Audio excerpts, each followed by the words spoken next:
youngin', do it all for the G. I gotta keep in mind that relatives of mine is trying to build like me. Sit down with Gconnet, gotta think. Every moment got you tapping the mental and looking out for the key. As a youngin', do it all for the G. I gotta keep in mind that relatives of mine is trying to build like me. Sit down with Gconnet, gotta think. Every moment got you tapping the mental and looking out for the key. Whoa. Okay, yo, your boy Yukmouth on Gconnet, nigga. Stay tuned in with my OG, nigga. Interview coming soon, nigga. Yada da. Boy, you bitch you. Glasses Malone, and you already know you tapping in. Gconnet, nigga. Gconnet, nigga.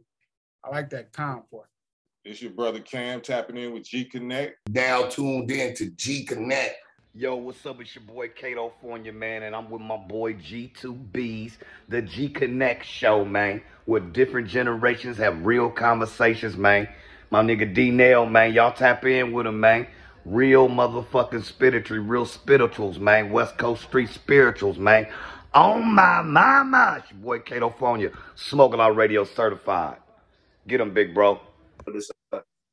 Zion Williams commercial for the Jordan shit. So he goes there tomorrow, you know what I mean, for his audition. He got a call back. He didn't get hired, but he got a call back. So hopefully he get hired. So yeah, we've been doing a lot of shit with the kids and shit. So my bad. Oh no, man. Shit, kids come first, man. All day. You know? Hell yeah. Kids is the future. Yes, sir. They definitely is.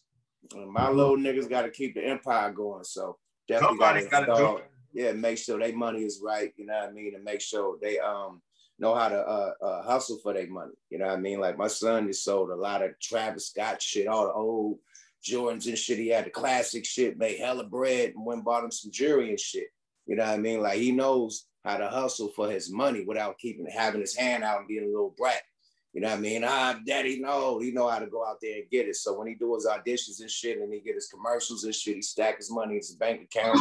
You know what I mean? He could take us out to dinner, his mom. You know what I mean? Mother's Day came, he balled out for her. So he got his own money. He only 15 years old, man. Got his own bank account, money, credit card, all the shit. So he good. Okay, well. Okay, let's talk about us, though. Enough of the kids. All right, here we go. Yeah, let's get on us. We're about to get this going right now. Uh-huh.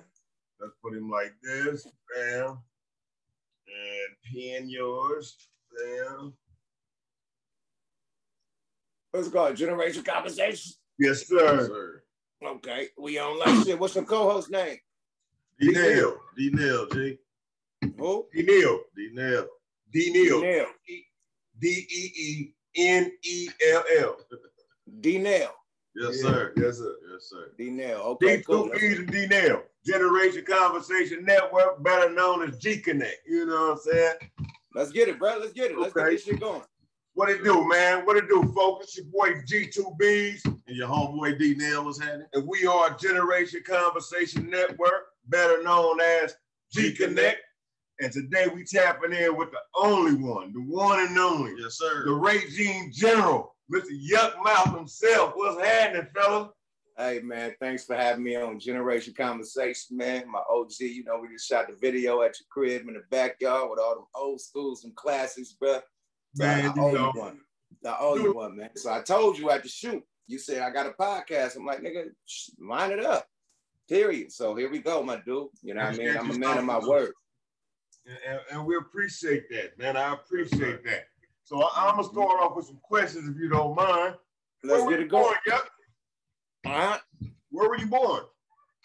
Oakland, California, man. East Oakland. I was born in Highland Hospital. You know what I mean?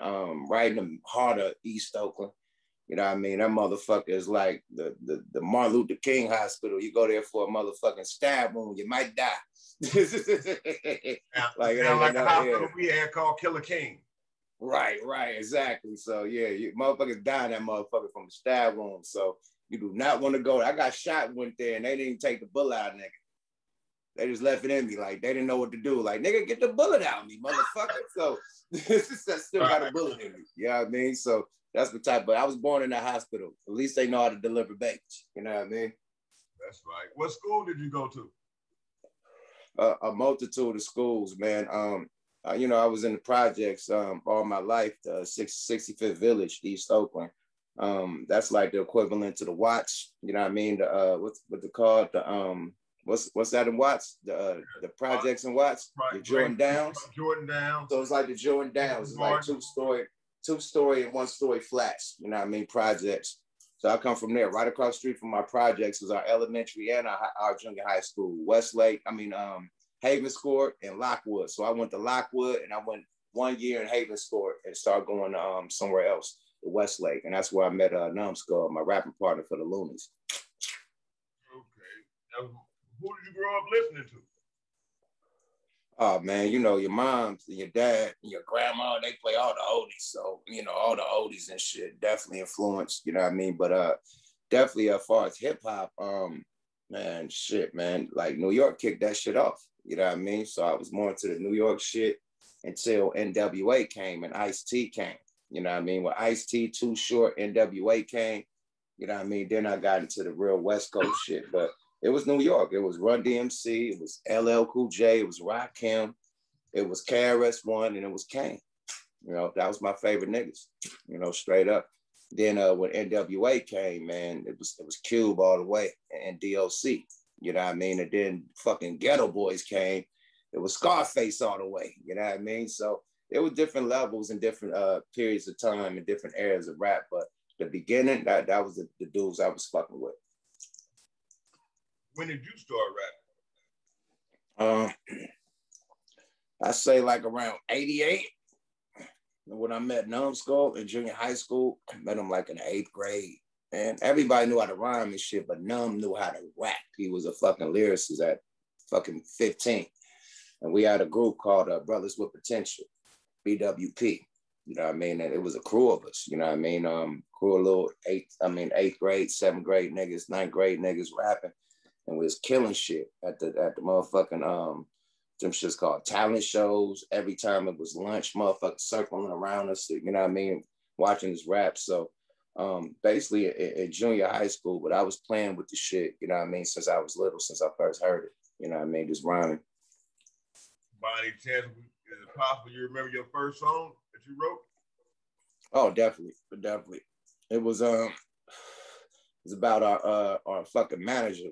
Like my uncle had a crack house, man, downtown Oakland. So I was living in a crack house, and his apartment was in the basement, and the manager lived in the basement. And this was a funky cold Medina.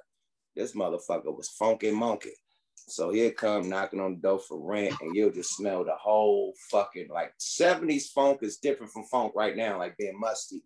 Like it's a real sewer funk to that shit. And he had an afro.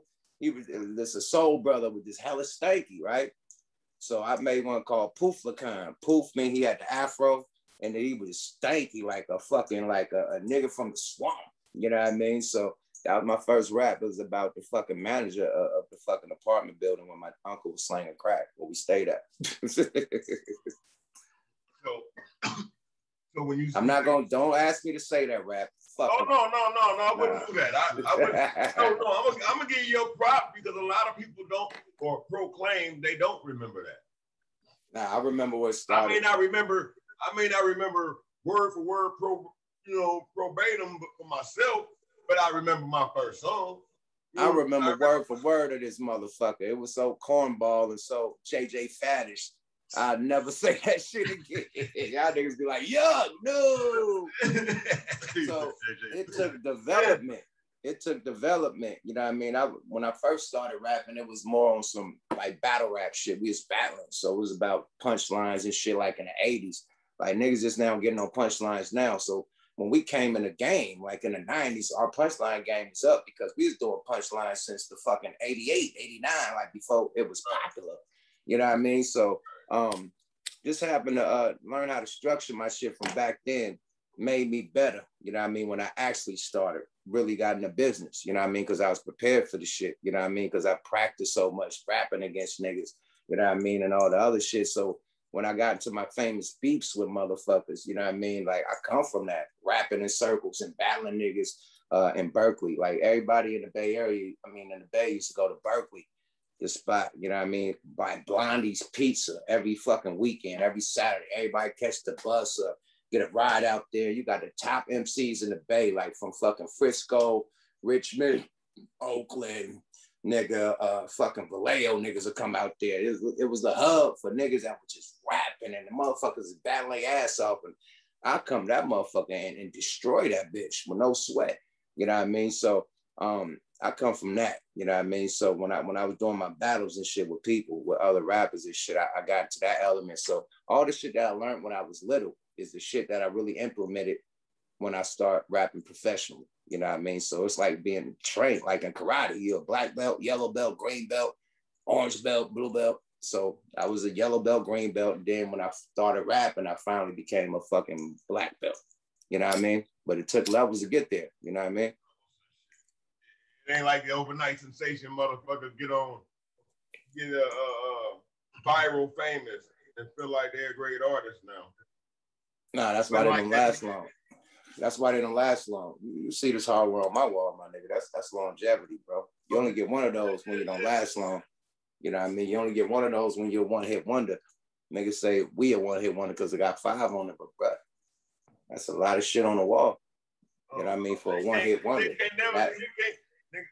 I got and that's not came from the Bay, so and there's only 1 5 on it. There's only 1 5 on the plaque up there, and that's that one. Period. Everything else is different. E40.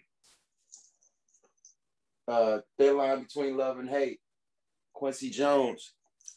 5 on the platinum overseas. Operate Stack on the platinum album. So yeah, it's more than 5 on it. Like your album don't go platinum if you got a one-hit wonder, not the album. The single, yeah, not the whole album. And then to do this type of shit right here. Do that and be over Michael Jackson. Let me step a little closer to show you. To be in front of fucking Michael Jackson for 2 weeks straight, my nigga. You see that shit? Look close. At the top of that billboard. You see it or is it? I'm seeing it. At the top, nigga. Who at the top? Gotta go down just a little bit. Drop it down just a little bit. No, you going up. You going up, go down. All right. Let's say, no, you just went up too high. You just went up too high. Okay, you going up. You still going up. Yep. Go down. Yeah, you gotta go down, Pippin. You going up. Okay, my bad. Shit. Let me see. All right, boom. Here we go. All right, bring you straight to it.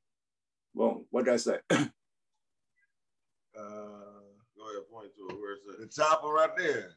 It's at the top. It say number 1. Oh, Mr. Ace. Mr. Ace Incorporated. It say number 1 at the top. Heat Seeker, above Michael Jackson, nigga. For 4 weeks in a row. That's the album. That's not a single. That's the album. So you don't do that, my nigga. That's how we got on Quincy Jones. That's how we got on Quincy Jones, because we outdid Michael Jackson for 3 weeks, nigga. On our first fucking album. The album, Operate Stacko. 3 weeks ahead of Mike, nigga. And then Quincy Jones called us. And that's how we got Grammy nominated for the song that we on Quincy Jones' album called Stunt. That's the shit we did with Shaq, Coolio, hella people, nigga. Brandy, hella people, you know what I mean? So, yeah, all that nigga from beat Michael ass on them Billboard charts, nigga. Fucking Quincy came and hollered at us, nigga. Like, hey, who's these young niggas? You feel me? All right, they want to know. They want to get invested in the talent. Man, Quincy came like, nigga, you outdid Mike, man. What's happening? I need you on my new shit. So let me ask you this: out of all the projects you've worked on, which one are you most proud of? Like, which one is your baby? You know, that you really consider like, yeah, that one right there was mine. My baby is definitely fucking Thugged Out the Appalachian, the solo album. You know, that I did on Rapala from beginning to end. That's my baby. Like, you know what I mean? Like Loonies, all that shit was a combination of all of us. You know what I mean? But that Yukmouth, the direction, you know what I mean? I thugged out the Appalachian, the direction, the content, the music, the style of music. You know what I mean? How I picked the music was all my direction. You know what I mean? That's my baby. You know what I mean? I co-produced on that motherfucker too. Wrote a lot of hooks that people were singing and shit. All that shit on that bitch. So yeah, that's my baby. That was like my chronic. I put that together for real, beyond rapping. You know what I mean? Definitely. How did you end up linking with Rapala? How did that come about, if you don't mind me asking? Being label mates. We was label mates You know what I mean? When we did the shit, when we dropped 5 on it, we was on Virgin New Tribe. You know what I mean? That was the black department of Virgin Records. You know, at that time they had Mariah Carey, Janet, all types of big motherfuckers, Lenny Kravitz, all the big dogs. But the black hip hop division was New Tribe. Rapala got a joint venture with New Tribe. So all the Ghetto Boy shit is coming out on the same label. So we label mates, you know what I mean? So we have studio time together, you know what I mean? To where, you know, our producers is working on Scarface shit and their producers is working on Looney shit, you know what I mean? So them studio sessions, you know what I mean, created and we went on tour with Bushwick and the fucking Fifth Ward Juveniles. And, you know, it was a family type of situation, you know what I mean, period. And with Rapala, I'd already signed my big homie, rest in peace, Seagram. You know what I mean? They already had ties to my neighborhood, you know what I mean? The Ville, which a lot of niggas from my projects work at Rapala still to this day. So we already had a fucking relationship with Rapala, my projects and niggas from my projects. So a lot of niggas from my neighborhood was getting in J ear, you know what I mean? Like, yup, that nigga, man, holla at that boy, man. He need to be on Rapala. A lot of producers, Tone Capone, the dude that made I Got 5 on it, Mike Dean, you know, Travis Scott, you know what I mean, business partner. They all vouched for me. Hold on. Jay, get your ass in here, dude. I can see I'm doing a motherfucking interview, man. My goddamn dog, man. This nigga just wanted to just pop in anyway. Move. Anyway, so a lot of people vouched for me. And Jay Prince, you know, actually was in the studio and seen my work ethic. You know what I mean? A few times to see me in there getting down and putting shit together. And a lot of times, Numbskull wasn't there. You know, Numbskull's out, you know, doing what he do. And I'll be at the studio just leaving his part open. And Jay Prince caught a lot of that. Like, not saying Numbskull wasn't there, but the days he wasn't there, just so happened Jay Prince was there. And he'd see me just grinding and getting it in and just setting everything out. And he's like, damn, you're doing all this shit by yourself. You need your own deal.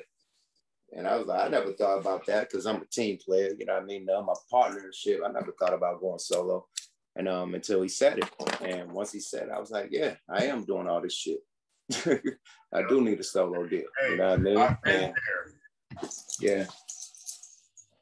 Yeah. So that's how that happened. My bad. I had to get a lot of. No worries. Hey, I want to pause for a second. Let me pause because it's like. I signed a Rapala in '96. I tried to. You know what I mean? I got the executive producer gave us to run around for a couple years. He finally signed off, and I officially signed the Rapala in '98. Dropped the album in '99, and yeah, the rest is history. We kept going. That album went gold, approaching platinum. It's platinum, certified platinum. Actually, I just ain't got the platinum plaque, got the gold plaque. But yeah, you know what I mean. That then dropped Thug Lord, the New Testament, Godzilla. The United Ghettos of America, Volume 1 and 2, Thug Lords, Thugs We Trust, me and Sibo. Yeah. And then $1 Million Mouthpiece. Oh, you was doing your thing. Yeah, I was wiggling my G. Yeah, you got what? How many? What you got? More than 2 decades in this shit. Hey man, thank you, man. Thank you. That ain't nothing to be That ain't nothing to be sad about. You know what I mean? No, that's a beautiful thing. Motherfuckers, like you say, the average motherfucker come in, get 1 hit, and you don't hear from them no more. Niggas come in on fire, smoking. You know what I mean? By the end of the year, you don't even hear about the nigga no more. So I'm just thanks to the fans. You know what I mean? Thanks for the supporters, everybody from every angle, from industry motherfuckers to street motherfuckers to everybody who support this, for booking shows, fucking booking agencies, all that shit, for just keeping the shit lit. You know what I mean? Because shit, without them, it wouldn't be lit, period. And then you gotta grind, my nigga. Like I couldn't just let the Loonies just be the only dismount. Like, I'm a rapper, a real motherfucking musician. So I had to keep just putting shit out. And me putting shit out made the crowd come, made the fans come, made the loyalty come. And they down with me. And that's why I'm able to do my shit today, you know? You don't grind, you don't shine, my nigga, period. So how'd you get into the podcast? Or the shit, man. Smoke a Lot Radio. I'm sorry. Smoke a Lot Radio. Smoke a Lot Radio was some shit that landed on my lap. Wasn't even thinking about the shit, but the album that I did when I was off rap a lot called Free at Last. So we on promo tour. I meet this individual and shit that was helping me on the promo tour, and he actually had a radio station on Blog Talk Radio. He was like, yo, man, you and Cuzzo Fly, nigga, y'all personality is so just out there, man. Y'all need not podcast, but a radio show. He was like, fuck it, let's do it. And I was like, fuck it, let's do it. Smoke a Lot Radio. So we started doing it with Dude on Blog Talk Radio in 2010. So this is when motherfuckers just listen to you, you know, call up and listen. They couldn't see you, but they could just listen to you and call up. So even when we did that, we had legendary interviews, Ice Cube, like big time interviews, like just killing it. And after that, we just split. Something happened to where it was a disagreement. I ain't gonna put the business out there because everybody feel different, but it was a disagreement that made me and Fly just like, or the dude stopped fucking with me and Fly. You know what I mean? So I'm saying because he had made some little comment.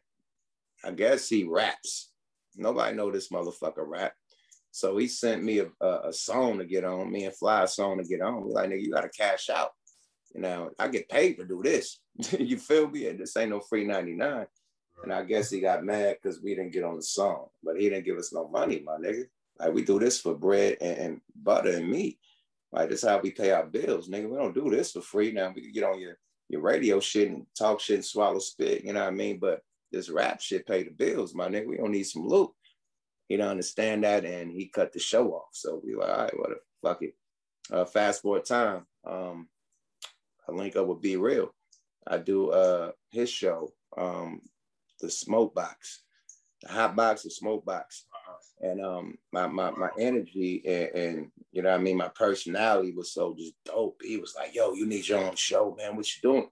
I'm like, you know what? We used to have our own show, but we stopped. He's like, nah, man, you need your own shit. Come to Be Real TV. I was like, sure. So I relaunched Smoke a Lot Radio at Be Real TV with a new cast. Me, Kato, Simone, and JRJ. So we do that from like, shit, 2014 to 2016. We leave there. I start rapping, doing my rap shit again, drop hella rap albums, JJ Basin, Reveal Story 1, 2, 3. Me and fucking Savages, me and J Hood, me and fucking hella albums, you know what I mean? Just get my rap shit back on for a minute because the podcast shit took me off my rap shit. So drop some rap albums and then boom, got a new podcast deal. Let's Be Real got a new podcast deal with Digital Soapbox Network. And we've been rocking over there since what, 2000, I want to say 19, 18, one of those. 2019, I want to say 2019 or 18. We've been rocking ever since. So, you know, this shit take a grind, my nigga. This shit takes grind and muscle, my nigga. Like niggas think like they look at Joe Budden and all these popular podcasts is making millions of dollars. Yeah, Joe Budden was doing this shit for 8 years, 6 years before they even looked at the nigga. Putting his own money in his own, you know what I mean? That shit costs. Editing, camera crews, all that shit, location. Man, you know what I mean? You ain't gotta tell me, you ain't gotta tell us about it. Man, that shit costs, bro. Man, I mean, so putting all that money into this shit and don't see no return off the shit until a few years later, nigga, yeah, you might have to, you know, take a, you know what I mean? It's gonna take a grind, but it's worth it in the end. You know what I mean? Because if this is what you're grinding for, you get your subscribers, you get your audience, you know what I mean? And the audience is going to keep you afloat. The audience is going to give you deposits and donations and shit and buy your merch and shit and, you know, step your money up, you know, to where, you know, it's going to be worth it. But at the beginning stages, you're going to have to put out a lot of money and a lot of extra time that niggas probably don't got. So people that's doing this podcast shit, man, you got to stay 10 toes down. This shit don't happen overnight. You got some fly shit, some unique shit about your shit, it's going to pop. If not, you just a motherfucking, a crab in a bucket, because there's a lot of fucking podcasts, you did. Are you working on any new music projects today? Definitely, man. Now that this shit is opening back up, I've been pumping my fucking brakes, man, like really procrastinating, but not procrastinating, just wanted to get its proper, when we drop it, to get the proper reception when we drop it. So me and Pete Rock been working on an album for like 2 years, but I've been pumping my brakes on this shit because of the pandemic. So I didn't want to drop in the pandemic. Like me and Pete Rock, we got to hit the road. You know what I mean? DJ and rapper, we got to go touch the people and fuck with it. So now that it's opening back up, I'm about to finish the album, and we should be putting it out probably at the end of the summer or beginning of the school year. But it's coming out this year, definitely. About to finish it, finishing it up as we speak, you know. But me and P Rock, Crack Rock, that album coming out. Me and Sibo, Thug Lords, another Thug Lords coming out called The Murder Show. You know what I mean? Me, Sibo, and Spice One. Spice One gonna be a part of that. Another Savages with me and J Hood, that's coming out. A Regime album. Everybody been anticipating that. We're gonna do another one. Another United Ghettos of America DVD. I got that coming. Just a lot of shit with the music, man. A lot of shit. A lot of solo albums coming. So yeah, man, still working, still fucking with it. You know what I mean? Knowing what you know about the business, what advice would you give to the youth trying to get in the business today? Get you a team, solid team, somebody that's gonna teach you about the business. You know what I mean? Get you a lawyer, solid lawyer that's gonna have your best interest. Stay dedicated, no matter what nobody say. You can start off whack. Nobody starts off dope as fuck. You can start off being a wackish nigga and improve within months or years and be the tightest motherfucker that the motherfucker ever heard.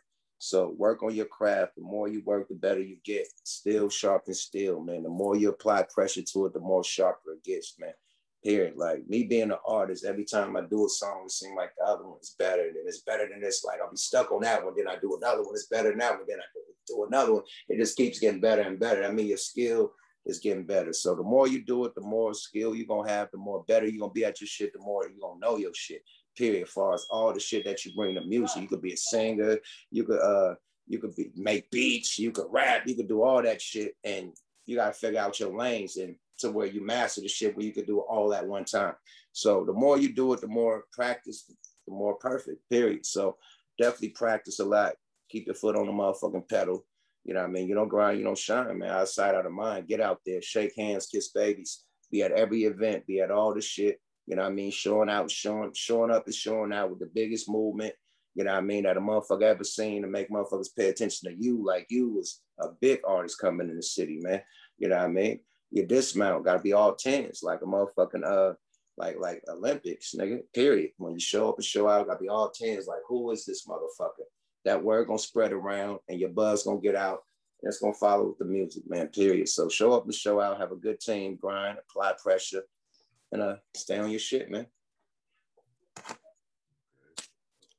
You've been in the game. As long as you've been in the game, you've seen. Could you give me your opinion of what, or speak on how you've seen just the music transition from, like you say, from 88 to 2021? Oh, big time, man, big time. It became more mainstream because when it first started, it was like banned, like nobody fucked with it. You know what I mean? Like it was hard to get on MTV, like for a black man, period. Like they didn't play like Michael Jackson was the first nigga to get played, black man to get played on MTV back then, would Beat It. Like literally, not the other shit that he did on the Off the Wall. Beat It was the first Michael Jackson video to get on MTV. So rappers, nigga, like black people had a problem, period, getting on TV back then. So rap definitely was like against the fucking grain, period. So for motherfuckers to fight, like niggas was going to jail for cuss words and raps and shit. Luke Skywalker, Sibo, niggas going to jail for their lyrics and shit. Like it was crazy back then. You couldn't cuss, you couldn't do this, that, and the third. So to see the freedom that motherfuckers got right now is dope because we paid the price for it. You know, it's like the motherfucking like Martin Luther King and all the race. I mean, all the people. Nah, Jake, calm your ass down. But all the people out back in the day that fought for our rights, you know what I mean, to do what we doing today, the same shit rappers did. So I love it. I love that it's the top genre, finally, over all this bullshit out here, because we've been the top genre in my eyes, always. So we the top genre, we getting the most money out of all this shit. So I love it, man. It's well deserved. It took a long motherfucking time. And yeah, salute to everybody that's doing rap. Period. I'm not gonna be the old head nigga like, oh, I don't like that, I don't like that. It's a lot of shit I don't like. Even when I was coming up, it was bullshit rap. You know what I mean? It wasn't like everything in the 80s and the 90s was superior. You know what I mean? So you're gonna have shit that you don't feel, but somebody else feel it. That's why it's winning. You know what I mean? So at the end of the day, you gotta let motherfuckers have their lane, get their money, and just salute them for keeping the torch lit. Instead of, I don't rap like that, I don't like that. It ain't about what you rap about or what you like. It's about keeping that hip hop torch lit and keeping niggas in the game getting money, period. So salute to the youngsters keeping this shit lit, and they keep making the retro niggas get money. Now motherfuckers want to go back to the retro raps and hear the old school rap niggas and book retro tours and shit. Shout out Snoop with the Puff Up Pass tours and all that. Jay, come here. Calm your ass down. All right. My next question, how do you feel about the violence that's plaguing hip hop today? Oh man. That's some wild shit, man, because me being from streets and the projects, man, I can't really speak on niggas' beefs and their problems and their issues. All I could do is say that it's sad, you know what I mean? That being that when you rap, you trying to make it out the neighborhood. You're trying to help other people get out the neighborhood. You're not trying to be in the neighborhood, terrorizing the neighborhood, shooting, killing people. You're supposed to level up. So I don't like that. I don't like that when people get a chance to level up, they, you know, going back and trying to kill people, you know what I mean, and shoot up people with their success, their successful finances, or, you know, their crew that they got when they got successful or whatnot. I don't like that, you know what I mean? Now, okay, if you beefing and you see each other in person, y'all squab or whatever, okay, cool, but all that extra shit, man, where niggas act like they gotta grab a gun and promoting this image to where nobody could, you know what I mean, have an argument with a motherfucker without pulling a gun. Like, people could argue, agree to disagree. Nigga, if you get shot in the face for having an argument, a nigga step on a nigga's shoe, man, my bad.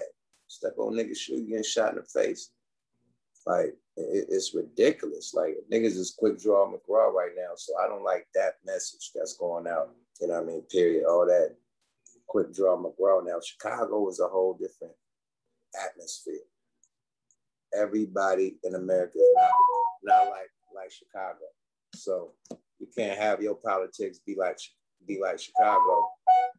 You know what I mean? If you ain't in that type of situation and people are living like they in Chicago and they ain't in them situations, they'll make that situation. You know what I mean? And rap about it and try to go platinum. You know what I mean? Because I guess that's the new thing, to shoot somebody and rap about it and sell a lot of albums. So I don't like that. You know what I mean? Even though back in the day, people used to do it. People went to jail for rapping about shit they did. You know what I mean? All types of shit. You know what I mean? Went to big time prison for shit. You know what I mean? So it's not new, but the abundance, like, it was like one every full moon back in the day. This shit is every fucking rapper nowadays. He rap about the ops, shooting up the ops. He really actually shot up the ops, rap about exactly what happened, go platinum, either go to jail or get killed. So I don't like that, because a lot of these talented artists are not being able to see life. Like, they're losing their life over fucking music and over trying to be tough in front of Instagram people and niggas that really don't matter. Like, okay, you know, did all this shit, you know, lost your life. Now, who's raising your daughter? Who's raising your son? You know, niggas die and motherfuckers raid the mansion and steal all your shit, all your jewelry, all your clothes. What type of loyalty is that?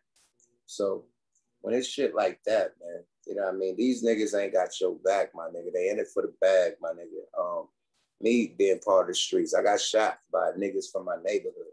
So when I got shot by my own people that I'm defending, I'm going out and doing my thing, my 1-2 and beefs and shootouts or whatever for this, and they end up shooting me and let me know the shit was bullshit. You know what I mean? It's everybody for themselves and what they could get out the shit. And it ain't no unity. You know what I mean? It's, you know, it's what you could do for a nigga and what you could get out of a nigga. And if you can't, then fuck you and shoot you or beat you up. So it becomes that. And when it becomes that, it ain't nothing to be loyal to. It ain't nothing to really fuck with. You know what I mean? Like, literally. You know what I mean? Niggas be so dedicated, caught up in this shit. As soon as they go to jail, nobody put money on their books. Niggas trying to fuck their bitch. Nobody helping their kids. You know what I mean? Now, this is the shit that you signed up for, whatever part of the street faction it is. I ain't gonna say no names. I ain't gonna say no style. It's a lot of different street factions that you could bang on. You know what I mean? But whatever street faction you banging on, notice that the niggas never got your back when you go down. Instead, niggas is fucking on your bitch, you know what I mean? Like doing all types of wild shit. And you're like, damn. And I held it down for this and that, and that, and that, and that. So don't die over some shit that won't die for you, man. Period. You know, more of the story. Well said. Well said. What's your favorite album of all time? Yep. Yours, not your personal album. Like, what do Yuck listen to? What is your favorite, like, you know, or better yet, I'm gonna make it easier. Give me your top 5 albums. Put it like that. If you had to go somewhere, you're gonna take 5 albums with you. Which 5 albums would that be? Definitely Doggy Style, Snoop Dogg, Reasonable Doubt, Jay-Z, Illmatic, Nas, All Eyes on Me, Tupac, and Ready to Die, Big. Now, would you classify them 5 albums as your 5 favorite rappers, top 5 favorite rappers, dead or alive? Facts. That was my next question. Your top 5 rappers. Yeah, they're my top 5 right there. Okay. They're my top 5. So I gave you my top 5 albums that I like, and yeah, they're my top 5 right you there. Killed Jay, two birds with one stone. You killed 2 birds with one stone. Huh? You killed 2 birds with one stone. Right there. That boy. All right, what's your favorite movie? Oh man, it's a lot. It's a lot. All right, give me but 5. You know, I'm a ghetto baby, man. So of course, Scarface. Of course, I never was a Godfather nigga, man. Sorry about that. I never was able to get into that. Scarface, Minister Society, Belly, Paid in Full, Paid in Full, and I want to say it's one more that I'm missing. Damn, I ain't got my movies right there. But I want to say what's that shit called, man? In Too Deep. Okay. In Too Deep with LL on that motherfucker. That was gangster. Top 5 battle rappers. Man, listen, man, hold up, slow up. Now you trying to get me killed by the battle rappers. No. Dylan. Hold on, man. Come on, man. These niggas gonna cook me in every battle from now on, man. Look, but the illest nigga in Nebraska be off top. Loaded Lux.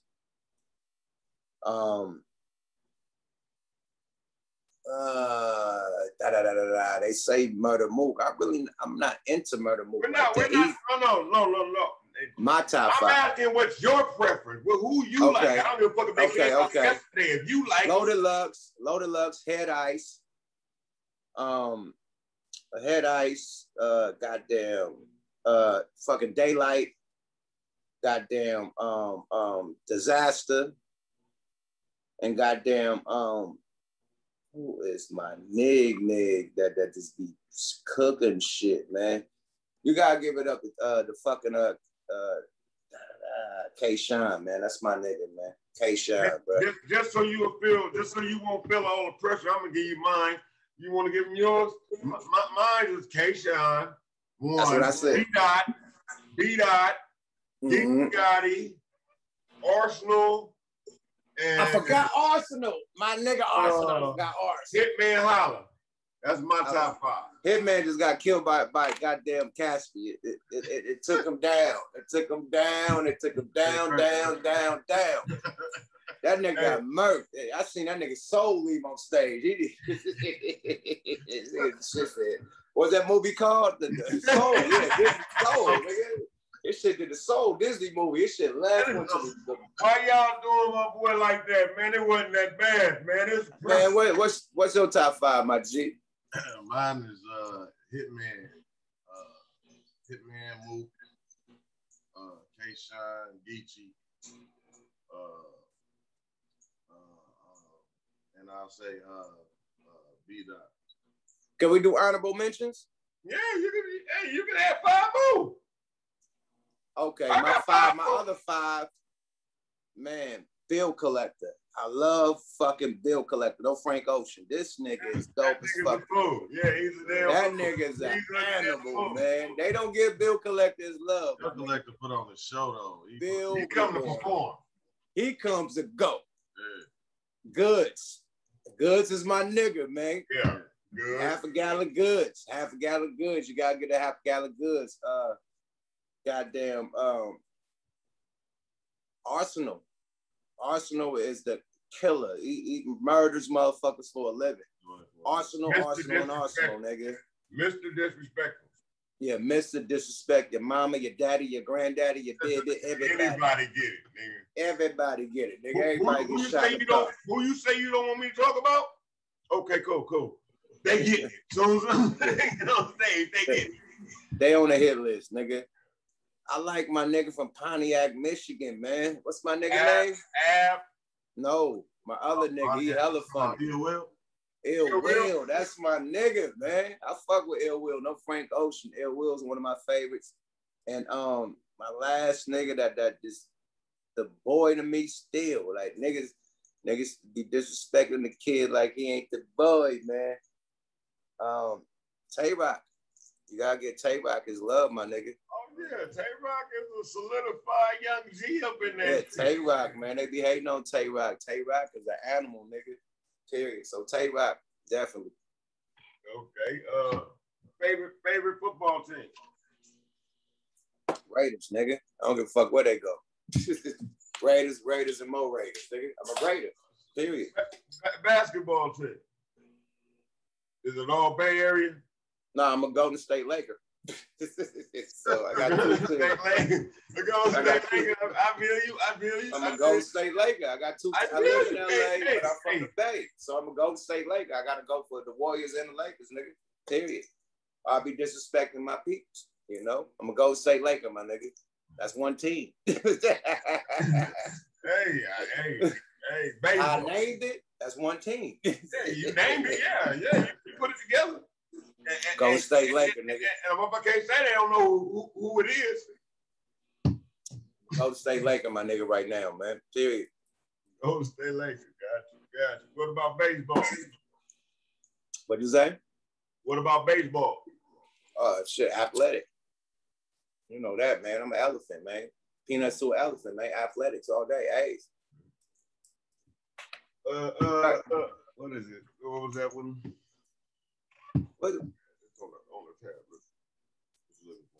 The monkey ones. Titties or ass? Ass. Nails or toes? Who? I say nails or feet? Fingers or feet? Both. You want that both they shit to be right, man. You got some fucked up. Hey, hold up, spoil up. Both. Tequila or cognac?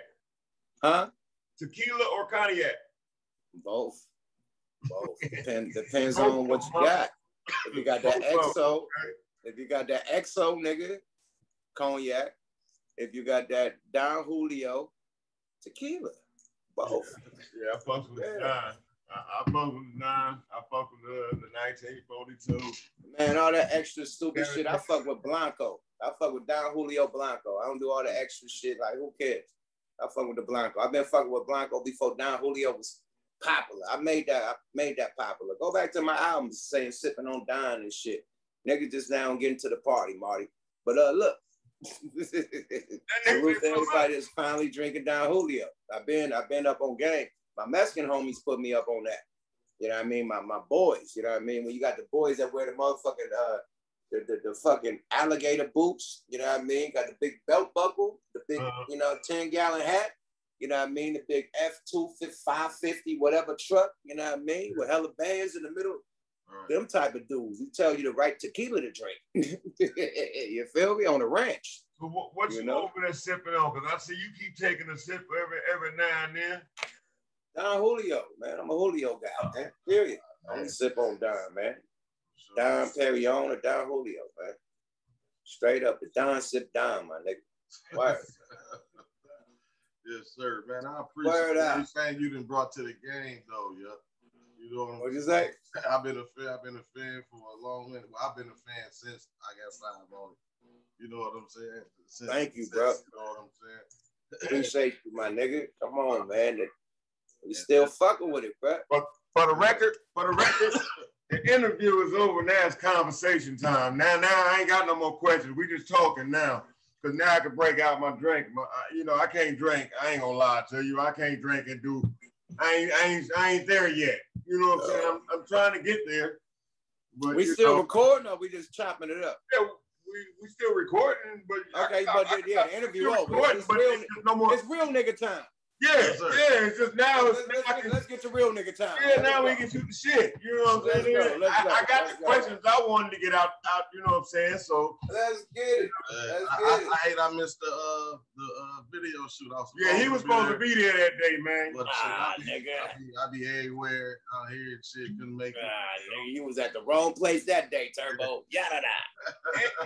And you remember when I was in the van? And I showed when your boy put you on the phone, I was supposed to slid up over there, and I said my boy was coming over there. Right. That's the whole weekend. Okay, the whole weekend, I was caught up. I was caught up in some other stuff. I couldn't. Man, you better been caught up with your baby mama or something, nigga. Some kids, bro. Cause you missed the movie. Yeah, I missed it though. Yep. Who cares, man? Long as your nigga was there, man. Toast to the most. You feel me? Yada da. Yeah, we came out of support, man. You know what I'm saying? Young Kato, that's my guy right there, man. I've been knowing that cat for some years now, man. His little brother is my little homie, so we got a nice little bond, man. That's my guy, man. He hit me up, sliding out this way. You know what I'm saying? Real solid. Yo, when you find niggas like Kato, it's hard to find. You know what I mean? No Frank Ocean like on some, you know what I mean? But I'm talking about solid niggas, man. There's so much fake shit out there. You know what I mean? So when you find solid niggas, man, you tap in, man, keep them niggas in your corner pocket because they always gonna have your best interest, always gonna have your back, my nigga, and gonna bring the life to the party, man. That's Kato, man. You know what I mean? That's why I got him on Smoke A Lot Radio, man, period. My homie, Michelob, you know what I mean? That Rock with Spice One, you know what I mean? Thug World Entertainment. Yeah, he introduced me to Kato, but I've been to Kato, like just meeting him through LA, but I was trying to do the podcast with Michelob. Remember I said I had to regroup when Be Real, you know, Sid gave me the deal. So I had to come with a whole new crew because Cuzzo Fly lived in the Bay. So he couldn't come out here to LA, so I had to form a whole LA crew. So I'm trying to get Michelob for the podcast. He's like, nah, nigga, my nigga, hella funny, man. He gonna be at the show with me, man. Come to the Duke. So I came through and I met Kato, and it was just like off the rip. We niggas, like, we knew each other like already. Like it was like the vibe was there, the chemistry was there from the rip. Like we both like niggas that just like to clown around, have fun. And we both was doing that. I'm like, okay, nigga, I can fuck with you. So yeah, then I found out how solid he was. You know, okay, he clowns around, he's a comedian and shit, but he's a real thorough, solid nigga. You know what I mean? Period. And it's hard to find those, man. So salute to Kato, nigga. My partner in grime, man. Smoke A Lot Radio. Yada da. Yeah. Yes, sir. Yes, sir. Yes, sir. What was I going to say? Damn. Shoot, man. You guys know we still fresh with this, my nigga. You know what I'm saying? My bag for yesterday too, man. Hey, I'm gonna be honest with you. I appreciate you letting me know, and it was cool because the average motherfucker would have took what went on. You know, and at that time my partner wasn't here anyway. He never there. Yeah, Don't do me like that, shit. This nigga finally here. So now look how God works. See, I gotta hit you back. And I mean, I come to your call, but I'm always on time. So look, this nigga finally come. Y'all like, this nigga Yuck ain't gonna come tonight. Oh yeah, I was like, oh my goodness, this nigga. When I got on, I seen niggas waiting like this, like, nigga, is he gonna come or not? Niggas like this, man. Oh, he on. They're like, yeah, he you go. Oh, there you go. What's happening? Niggas like this on the table, like, nigga, is he coming or not? Nigga, not again. Niggas had their hands on their head and shit. Nah, man, you a real one, man. Even though you killing me on your response, I gotta get on you on that, my nigga. You killing me on your response, my nigga. I'm hitting you with, yo, give me a time. Yup. Today or tomorrow, 6 p.m. Nigga, I'm like, and it's funny because me and the wife had just sat down at Benihana's, my nigga, and it was like 3:30, and you said 6 p.m. And I'm like, okay, nigga, this gonna be about an hour. These motherfuckers, we ain't even ordered yet. Right, right. And you ain't answered, and we still like 45 minutes from the house. So I'm like, okay, fuck it. I'll just set it up anyway for 6 p.m. tonight, just in case, because, you know, you ain't answered. All you said was, yep, and 6 p.m., nigga. And I'm like, okay, my bag, because I'm getting you confused with my other nigga that's calling me about a show. I mean, about a video shoot. Oh, okay. And yeah, so y'all got the same number, and I'm going back and forth with this nigga about shit, about, you know, flights and shit. So I'm like, yep. I'm thinking y'all got the same set. I ain't gonna throw your shit out there, but it's the same shit. Right, so, right. I got you. Yeah, I gotta fly out there to do a video. So you coming out here? Yeah, I'm coming out there. So yeah. AZ? Yeah. So I gotta come out there to do a video, and he hit me from AZ like, yeah, man, this is the day we're gonna do this. I'm like, yeah. And I'm thinking I'm talking to him, not you. You get it? Gotcha. Yeah, my bag, my nigga. No, it's all good. It's all, like I said, you know, you've been a solid dude from day one. I ain't never had no bad feelings or no bad vibe from you before I even met you. You know what I'm saying? Before just as an artist, just as an individual representing California, the Bay, you know what I'm saying? Me as an artist, because you gotta understand now we just talking. This shit might not go on there. You know, this is what I'm getting out of it, just to be able to have a conversation with a motherfucker. When I started rapping, I started after you, of course. I didn't start in '88, but I started like '96. They were still circulating tapes and shit then. So we were just going to different little places, recording our little shit, doing our little two-step, mixing the shit down, passing it out on tapes. You know what I'm saying? And like you said, how you looked around, the woman that I ended up marrying was my girl at the time, you know, and the life that I was living, I was car clubbing, and the members of my car club became my organization. These was my niggas. I'm from a gang neighborhood, but this ain't that. You know, I'm doing this to get away from that. I'm tired of going to jail. I'm tired of, like you said, that reality check kicked in. Nigga didn't shoot me from my neighborhood, but I got shot. You know what I'm saying? Reality kicked in. Nigga, I can do something else with my life, bro. I don't want to get over here on 52nd Street. You feel me? I got a kid. Now I got kids. I got, you know what I'm saying? Do I want to, nigga start maturing. Kids with an S on it. Nigga start maturing. So at that time, you know, I'm doing everything. I'm booking shows. I'm getting engineers. I'm going to get the producers. You know, we headquartering at my spot, 1-bedroom apartment in a Crip neighborhood, and we all bloods. You know what I'm saying? It's like, it was all bad, but it was all good. I never had no problems at home, thank God. You know what I'm saying? But over time, my wife, the woman which is now my wife, was telling me then, like, come on, babe, we doing everything. When these niggas gonna pick up a torch? When, you know what I'm saying? And, you know, it led between me and my homie, like you said, the dude I started rapping with, Chaos, that's my homie. And he may see this. He may get to see this because we've already had this conversation, so it ain't really I ain't saying that I wouldn't say to a nigga face. You know what I'm saying? Nigga, we as artists, we sit there talking about the nigga that's supposed to be the CEO.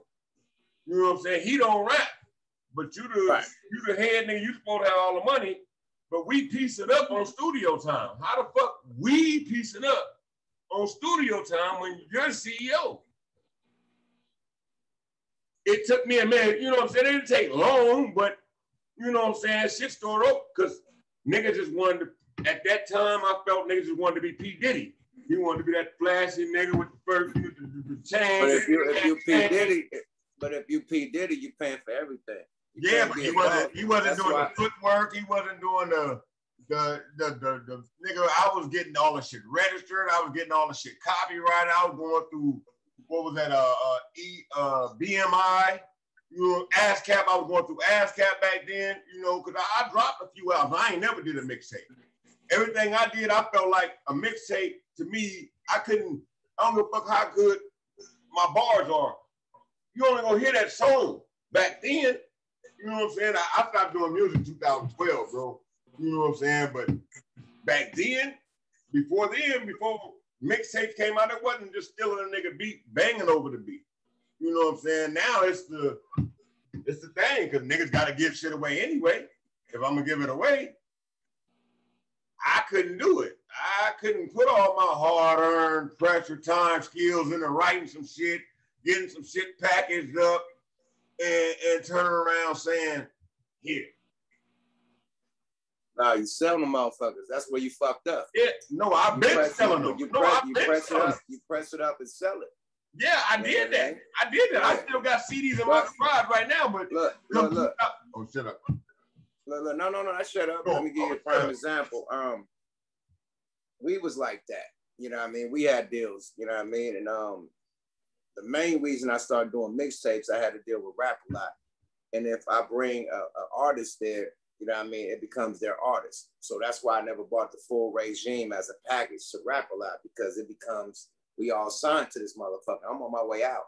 So in 05, you know what I mean, I figured out the game. Like a lot of DJs was using rappers, you know what I mean, to get on their mixtapes, and they selling the mixtapes, man. Shout out to DJ Drama, all the motherfuckers that made millions off rappers just getting on their mixtapes and not giving the rappers shit.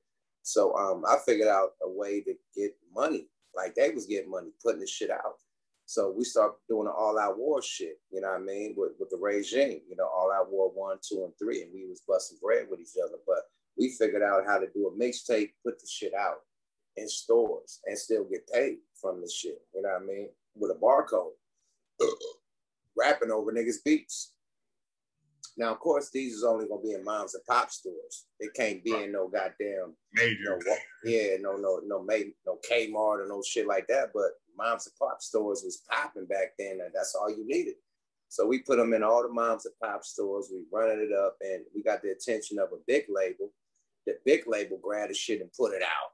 Get another check over there. You know what I mean? So yeah, we figured out a way to put out mixtapes, but nationally with a big distribution deal behind the shit. So you can't do it like that. You know what I mean? Rapping over the next nigga beat. Yeah. Today you can. But no, back then we did it. Today you know what I mean? You can't sell it in a fucking store like we did. You know what I mean? But yeah, today you could just, you know, have people stream it and upload it or whatever, but you couldn't barcode that shit on somebody else's music. We barcoded that shit. We got the same deal Game and DJ Ski got. DJ Ski and Game was putting out mixtapes when Game came out, right when he was leaving G-Unit. No, he was in G-Unit. He was putting out all this beef shit when he was doing the 300 bars and all that type of shit. He was putting out mixtapes. That same deal he got with that label, I got the same deal, putting out regime shit.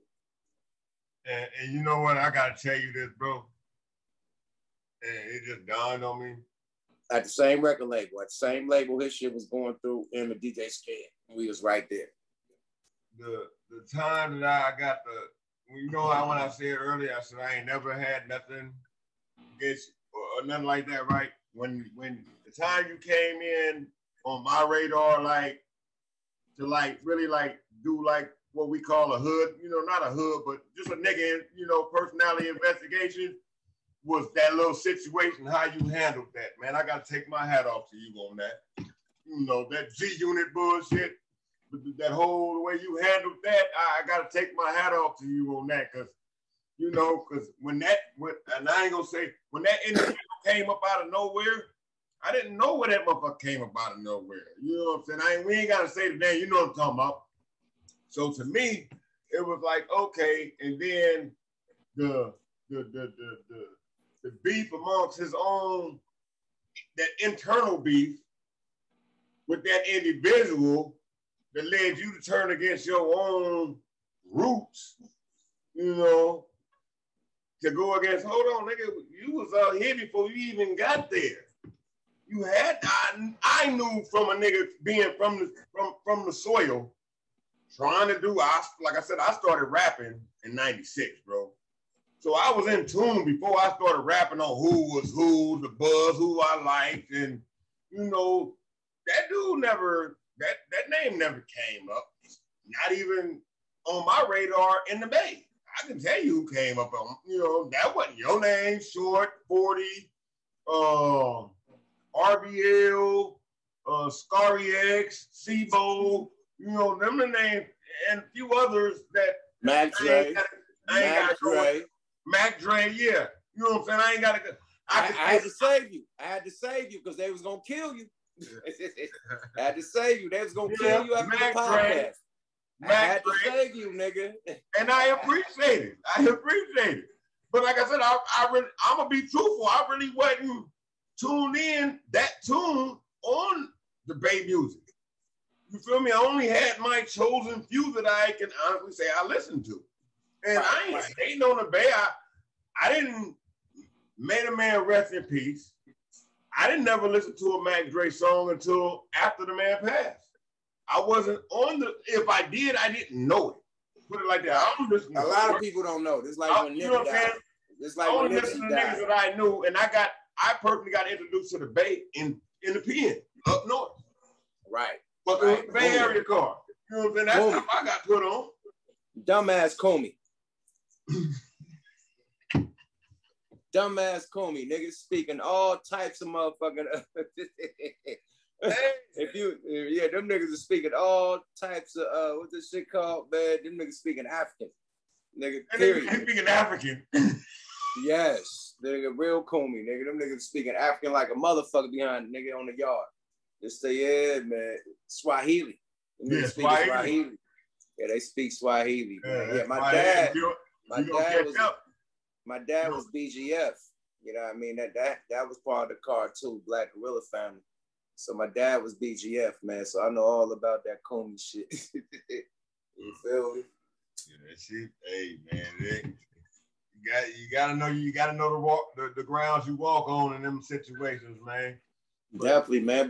But speak on that, man. You was locked up at the Bay Card. How did you survive being a nigga? You from LA, right? Yeah, I'm from Los Angeles. I'm not in Los Angeles now, but I'm born and raised Los Angeles. I moved out. I ain't gonna lie. But you're blood. But I want you to land on this because the blood card was able to fuck with the Comey. Period. So land on that, like how the Bloods was able to fuck with Bay Area niggas. Like land on that real. This is what niggas want to really hear. I mean, for me, it was more or less the structure of the Bay card. You know, niggas in the Bay wasn't banging. They wasn't blood and cripping. It was all about black unity. You niggas got whatever you niggas got going on in LA. Right now, we gotta either be with each other or against each other. And that was a line, but I was a youngster at the time. I was corrupted. I was coming from a hostile society of you nigga. It ain't about I don't beef with white people and Mexicans too often. There's these niggas around the corner and down the street I grew up beefing with. And when I got here, I got to learn the unity of, you know, how we as black folks gotta come together. How we gotta, you know what I'm saying, put our backs up against the blood, crip, non-affiliate. And the worst thing at that time was the niggas that was folding up. Soon as they come in, they go to church. Nigga, you ain't been at church all your motherfucking life. But now as soon as you get to jail, you want to grab a Bible and hope, you know, so I didn't follow. You can either get in there and you ride the cause or join a religion, my nigga. Now, I didn't find Christ in jail. I didn't find Allah in jail. I was on the yard, nigga. I was on front line. And at that time, you know, my second, third joke, I had a life report celly. I was that far fucked up in the game. So I had a life report celly. And once you live with a motherfucker that don't give a fuck, I mean, really, his life is over. You gonna learn something from that, my nigga. And he was from the Bay. You know, I ain't gonna go into dropping names, but I learned nice little jewels up in there. So, you know, and at that point when I got out, like I said, by 95, 96, my nigga, I had already been shot enough. I'd already gang banged enough. I got a child now. Hey man, this time all I knew was jail in the block. Hey man, something gotta give, bro. I mean, it's gotta be. They can't keep no bitch in jail. You can't raise no kids in jail. You know what I'm saying? You can't establish no time invested in no woman. You can't expect that woman. Nigga, if you ain't got 30 days invested in this bitch and you go to jail, how you expect her to invest 6 months in you? At that time, a nigga was getting out of jail, going right back. Getting out, getting caught up, front lining, going right back. Violation, new beef, or something. That shit got old real quick. And like I said, that last joke was like that wake-up call. And I only been back one more time since then. Knock on wood. Thank God for that. You know what I'm saying? And everything. Since other than that, nigga, I done had a family. I'm living good, bro. I ain't great. You know what I'm saying? I ain't hurting, nigga. You know what I'm saying? My bills is paid. Almost all my kids is grown and gone. I only got one. I got 6 kids. I got 5 daughters and 1 son. They all been raised under the same roof. Everybody gone but my son. So I'm good. You know, I'm trying to do something like you doing, be able to move around. You know what I'm saying? You know, network. So when you come back out of here, man, let me know, man. We pulling up. It's all good, man. And if you need, if you get transportation, holler at your boy. If somebody, if somebody paying for your transportation, my nigga, the people front, make them go through. You know what I'm saying? Let me do that. Network. Let me get that. I let niggas know when they touch down and they see. If you need a SUV, a van, or a Sprinter, or whatever, let me know in advance so I can set it up, my nigga, and make sure, you know, why make them spend it on somebody else? It's all good. Let's get back on what you was talking about, though, about the block and being tired of this shit. Everybody going against each other, the nigga across the street. That's where black people as a generation is fucking up. You know what I mean? Like, why beef with a nigga that's across the street or down the street or up the block for some shit that you don't even own, my nigga? You don't own the projects. You don't own that house. I mean, your mama probably own a house, but you don't. You don't own that whole block. Your mama probably own a piece, but that whole block, you don't own that block. But niggas is dying, blood shit, bullets is flying, all this shit. You don't own the block. Niggas move, get old, move away. It's like, it's not worth it, my nigga. Like, why is we the enemy? And we look at white as right. Like, the whole, like, you being an old nigga, me being an old nigga, you got grays in your beard too, man. I never thought I would see the shit that my grandma and my granddaddy was going through right now. And the shit is programmed. Like, we are living through Jim Crow fully effective. And we read this shit in the text like, this shit have never happened, man. The young against the old, the man against the woman. Man, listen. It's black men against black women right now. Niggas is fucking with everybody but a black woman. Black women is fucking with everything but a black man. You got these young hip-hop niggas that hate old niggas. You got these young niggas in the street that hate old niggas. That's Jim Crow, my nigga. We falling for the fucking banana in the tailpipe, my nigga, and it's happening in full fucking view. And I'm like, what the fuck is going on? Like, we all got to smarten up and come out the matrix, my nigga. Like, we killing each other, my nigga. They want us to do that. All this shit in Chicago, they got hit squads out there that's killing people, police squads. It ain't niggas. They got police squads out there, allegedly, knocking shit down. They got KKK people out there, allegedly, a division of KKK in the Midwest, tearing shit up. And you thinking it's black people because black people are getting killed. It's a green light on us. It's a lot of motherfucking KKK and all these type of white supremacist motherfuckers and the police. That's why all these black people are dying left and right. They sign up for this shit and they taught as a youth, be in criminal shit, be a lawyer, be this, be the government, be the police. They raised like this. We raised to be athletes and rappers and all the other shit. They raised to be governors, presidents, police, CIA, FBI. This is what they want their kids to be. And once they get in there, they could do their fucking thing, man. Period. We lost in the fucking sauce. Fuck Gucci, man. It's about unity, my nigga. We buying shit when niggas like disrespecting us, man. Make your own brand. Let everybody get behind us, man. We the #1 consumer, and we paying shit for niggas that don't give a fuck about us. All these white people, all these German and French people, we buying all these brands about. And we hate each other. Like, we need to get the fuck off of that. Yeah, we need to get the fuck off of that, man. Like, hold on, man. Like, we are the best motherfuckers that ever happened to Earth. Everybody trying to be us, my nigga. Everybody. It's no athlete could fuck with us. No entertainment that could fuck with us. No individual on the street where you come to electronics and shit, all that shit. Black person made the phone. Black person made the light. Black person made this, that, and the third train with all that shit, man.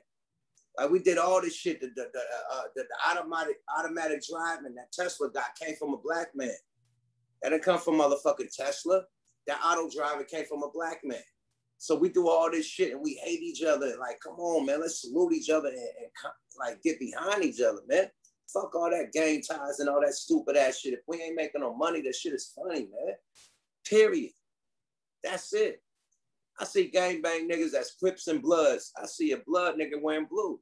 I see a Crip nigga wearing red, man. It ain't that serious nowadays. So if it ain't that serious, it's time to unify, my nigga, or die. Period. The police is killing us. The news is killing us. The media is killing us. And we killing us. Let this shit go on for 40 or 50 more years. We gonna be endangered species, my nigga. It's programmed. That's why they let niggas talk about mollies and perks on the radio, because they want you to pop that medical shit and die. Let the bitches talk about dying and big booties and shit. They want the bitches not to be real housewives and cook dinner and shit and be a housewife. They want you to be after the material shit, man. And this is what our young youth is growing up to be. Even the grown bitches is trying to be this. And bitch, you ain't that. You're a wholesome woman that got morals. And this shit that detracts you off your whole shit. Got you off your whole pivot. So until we start loving each other and appreciating each other and knowing that we are the dopest motherfuckers on the planet, nobody got hair like us on this motherfucker but us. Nobody. Why are we the only ones with hair like this, my nigga? Why? We are special. Everybody got dog hair and fucking animal hair coming out their shit. This is not dog hair. Dog can't grow this, my nigga. Sorry about that. Sorry about that. Sorry about that. Right? We get lay in the sun, nigga, multitudes of hours. They can't do that. Sorry about that. Without peeling. Sorry about that. We special, my nigga. If we don't realize that, we fucked. Period. Notice why it's motherfuckers in Japan trying to be the Migos. Because we special. Wonder why it's motherfuckers in Australia, Germany, everywhere trying to be LeBron James and Kobe and everything. Because we special. Facts. Nobody, the last time a nigga trying to be an Asian nigga was Bruce Lee. Sorry about that. Last time a nigga trying to be an Italian nigga was Godfather. Sorry about that. Last time a nigga wanted to be a Cuban nigga was Scarface. Sorry about that. How long a nigga, everybody want to be black? Add that up. Facts. That's facts, nigga. Since boys everybody want to be us but us. Everybody want to be us but us. When the fuck we gonna wake up? Like, we are lost in the fucking sauce. And we fuck, man, I could go on and on. I ain't gonna make it on that type of shit, but you get where I'm landing at. I got you. Hey, but look, all bullshit aside, that need to be heard. Hey, you can say what the fuck you want to say, and whatever you tell me, I put, man. No, I just landed. You got a voice. You been had a voice. I'm saying I ain't no scripted platform. We ain't. You know I just landed, my nigga. Just know that we special people, and that's why the hate is towards us the most. We are very special and we're very fucking important. They wouldn't hate you as much as they hate you if you wasn't that important, my nigga. If you wasn't that special. Period. Know what you are. Know what you bring to the shit. Learn your history. Know what we brought to this shit everywhere around this world. Know what we bring to the table. It's pyramids everywhere, not just in motherfucking Africa. It's pyramids in everywhere. You got pyramids in Mexico. The same structure as the ones in Africa. We is everywhere, bro. There's pyramids in the Grand Canyon. Where you at? Yeah. Landing strips for airplanes and spaceships, airplanes that we had back in the day. They acting like airplanes is new. You got the shit in hieroglyphics, helicopters and airplanes and hieroglyphics in Egypt. Where them come from? We been doing this shit, my nigga. We special. Hitler. Let me land on this one thing. Hitler went to Africa and got his knowledge. Not Greece, not Rome. Africa and got his knowledge. You know the swastika? That's the African symbol turned upside down. He took that symbol from Egypt. I'm sorry, you lost me on that one. No, I'm telling you the truth. Hey, go look it up. The swastika symbol comes from Africa, but he turned it upside down. Any way you turn, it's still gonna be the same way. No, it's a difference. It's a difference, my nigga. It's a different shape. It's a different shape, my nigga. It's a different fucking shape and a different energy. But he knew the energy of that sign. That's research later. Hitler knew the energy of that sign. He went to Africa. He didn't go to Rome. None of that. That sign comes from Africa, bro. Period. If you got all these German motherfuckers, you got Rome with all the African texts locked up in the Vatican. They got this shit locked up in their Vatican library with security and shit. All our African texts that they use to make all the religions around the world. African texts, not Chinese texts, African. Sumerian. Like, why? Why us? And then, like, come on, we very important. I'm gonna end it on that. We hella important. I'm gonna end it on that. We end on that one. If you change the subject, please. I got you. Let me ask you this, bro. Hey, black love matter. Black love matter. You know what I'm saying? Not just black lives, black love. Black love. All right, y'all nigga. See, now y'all sound crazy, my nigga. I was just trying to land and let y'all know that. Yeah, I sound crazy. No, we gods. We gods, my nigga. We gods. That's facts. You don't sound crazy, nigga. We know this. We black. Gods, I'm 50 years old. He 40 years old. I don't know how old you are, but we know. Okay, cool. We know. Okay. We know. We try. That's why it's Generation Conversation Network. We can't. It may not be for these youngsters to find any other way but getting it here. Maybe this. But maybe they'll get it here. We gotta give it to the youngsters. That's what we here for. Like, right. we got the game, and all our OGs went to prison for life and shit, got killed. So it's on us to give it back. These niggas being raised by fucking rap videos and fucking hoochie mamas and fucking thought bitches. So that's why a nigga don't put his fists up when it's time to fight. Nigga rather grab a gun or run off to his mama or whatever. That ain't how real niggas is raised. Period. We raised to put our fists up. Nigga, you fight, nigga, or you gonna have to fight me. And you better beat his ass or you gotta come home and fight me. That don't exist in this generation because but we gotta give it to them. But our responsibility because we come from that. And the game that we got, let's pass it down through these podcasts. So that's why I'm trying to land on shit like that. Now we can shoot the shit. We can talk about all the bitches we used to fuck back in the day and all that shit, but let's get these youngsters a game. That's what we need. That is what. Let's get these youngsters a game. I was going to key into that. Look, I was keying on you on this. My boy Kato, our boy Kato, gave us some jewels too. You know what I'm saying about the form of bitch assness and where that came from right now. And that's because of basically what you were just saying right now. You know, a lot of the next generation, the last generation was raised by single mamas that's always taking them kids everywhere, always gossiping, always. So they got a different point of view. Their daddies wasn't in their life. Their daddies, their mamas were keeping their daddies away from them on some "you ain't with me" type shit. You can't see the kid type shit. Facts. So it's a whole different generation of bread, and that's how they were so easily influenced, in my opinion, by the social media outlet. But look, okay, now that you say that, right? Go ahead, bro. Go ahead, bro. No, I was saying since we got a social media platform, it's up to us who know that to tell that to them, since that's what they on social media. And that's the good thing. That's why we said generation conversation, because it want to be conversation that can be passed down to a generation for you to learn from, for you to get something so you can teach your youngin or the people around you so we can keep moving forward. That's why I said Black Love Matter. It wasn't on no funny shit or nothing like that. It was okay. We gotta have love for self and everything like that. Yes, my bad. I'm like, this is not the time to joke. My bad, bro. My bad. Salute. But yeah, not to go on no like side story shit, but it's on the OGs. We the OGs, man. We could be like all the other blogs talk about, you know what I mean, whatever happened and this nigga got arrested. That nah, man. Let's get these niggas a game. Period. That's why I was like, blood, land on when you went to jail. And what made you, you know what I mean, give them the game. Like, jail ain't shit, man. Period. Like, nigga go to jail, boy, your ass would be a nigga bitch. Period. Nigga, if you ain't solid in it. I ain't never been to the pen. I ain't never.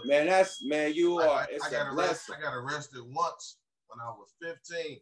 But that nigga been to the service. That's just as bad, nigga. Listen. He went and served for the white man.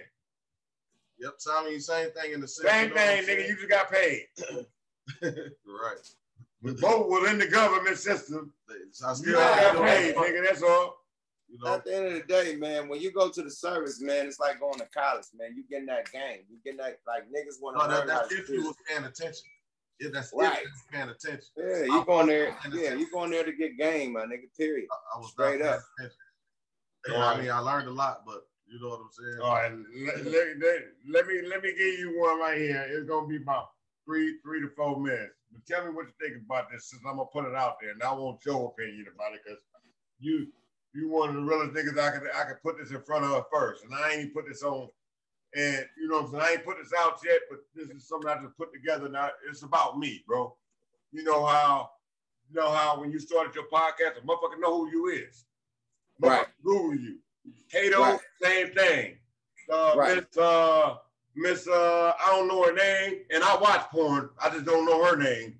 But your girl Simone Taylor. You know what I'm saying? Everybody got their own things for, and for those that don't know, this is what I'm thinking about putting out there about me. And tell me, give me your honest opinion. Should I do this, or should I do this another way? Should I get paid off this? Should I make this? Because it could be a song. It might be something I can get paid off of on a different loop. From your opinion of the game, I'm gonna start it off like this. I was born in a war-torn world, conceived a boy when my mother wanted a girl.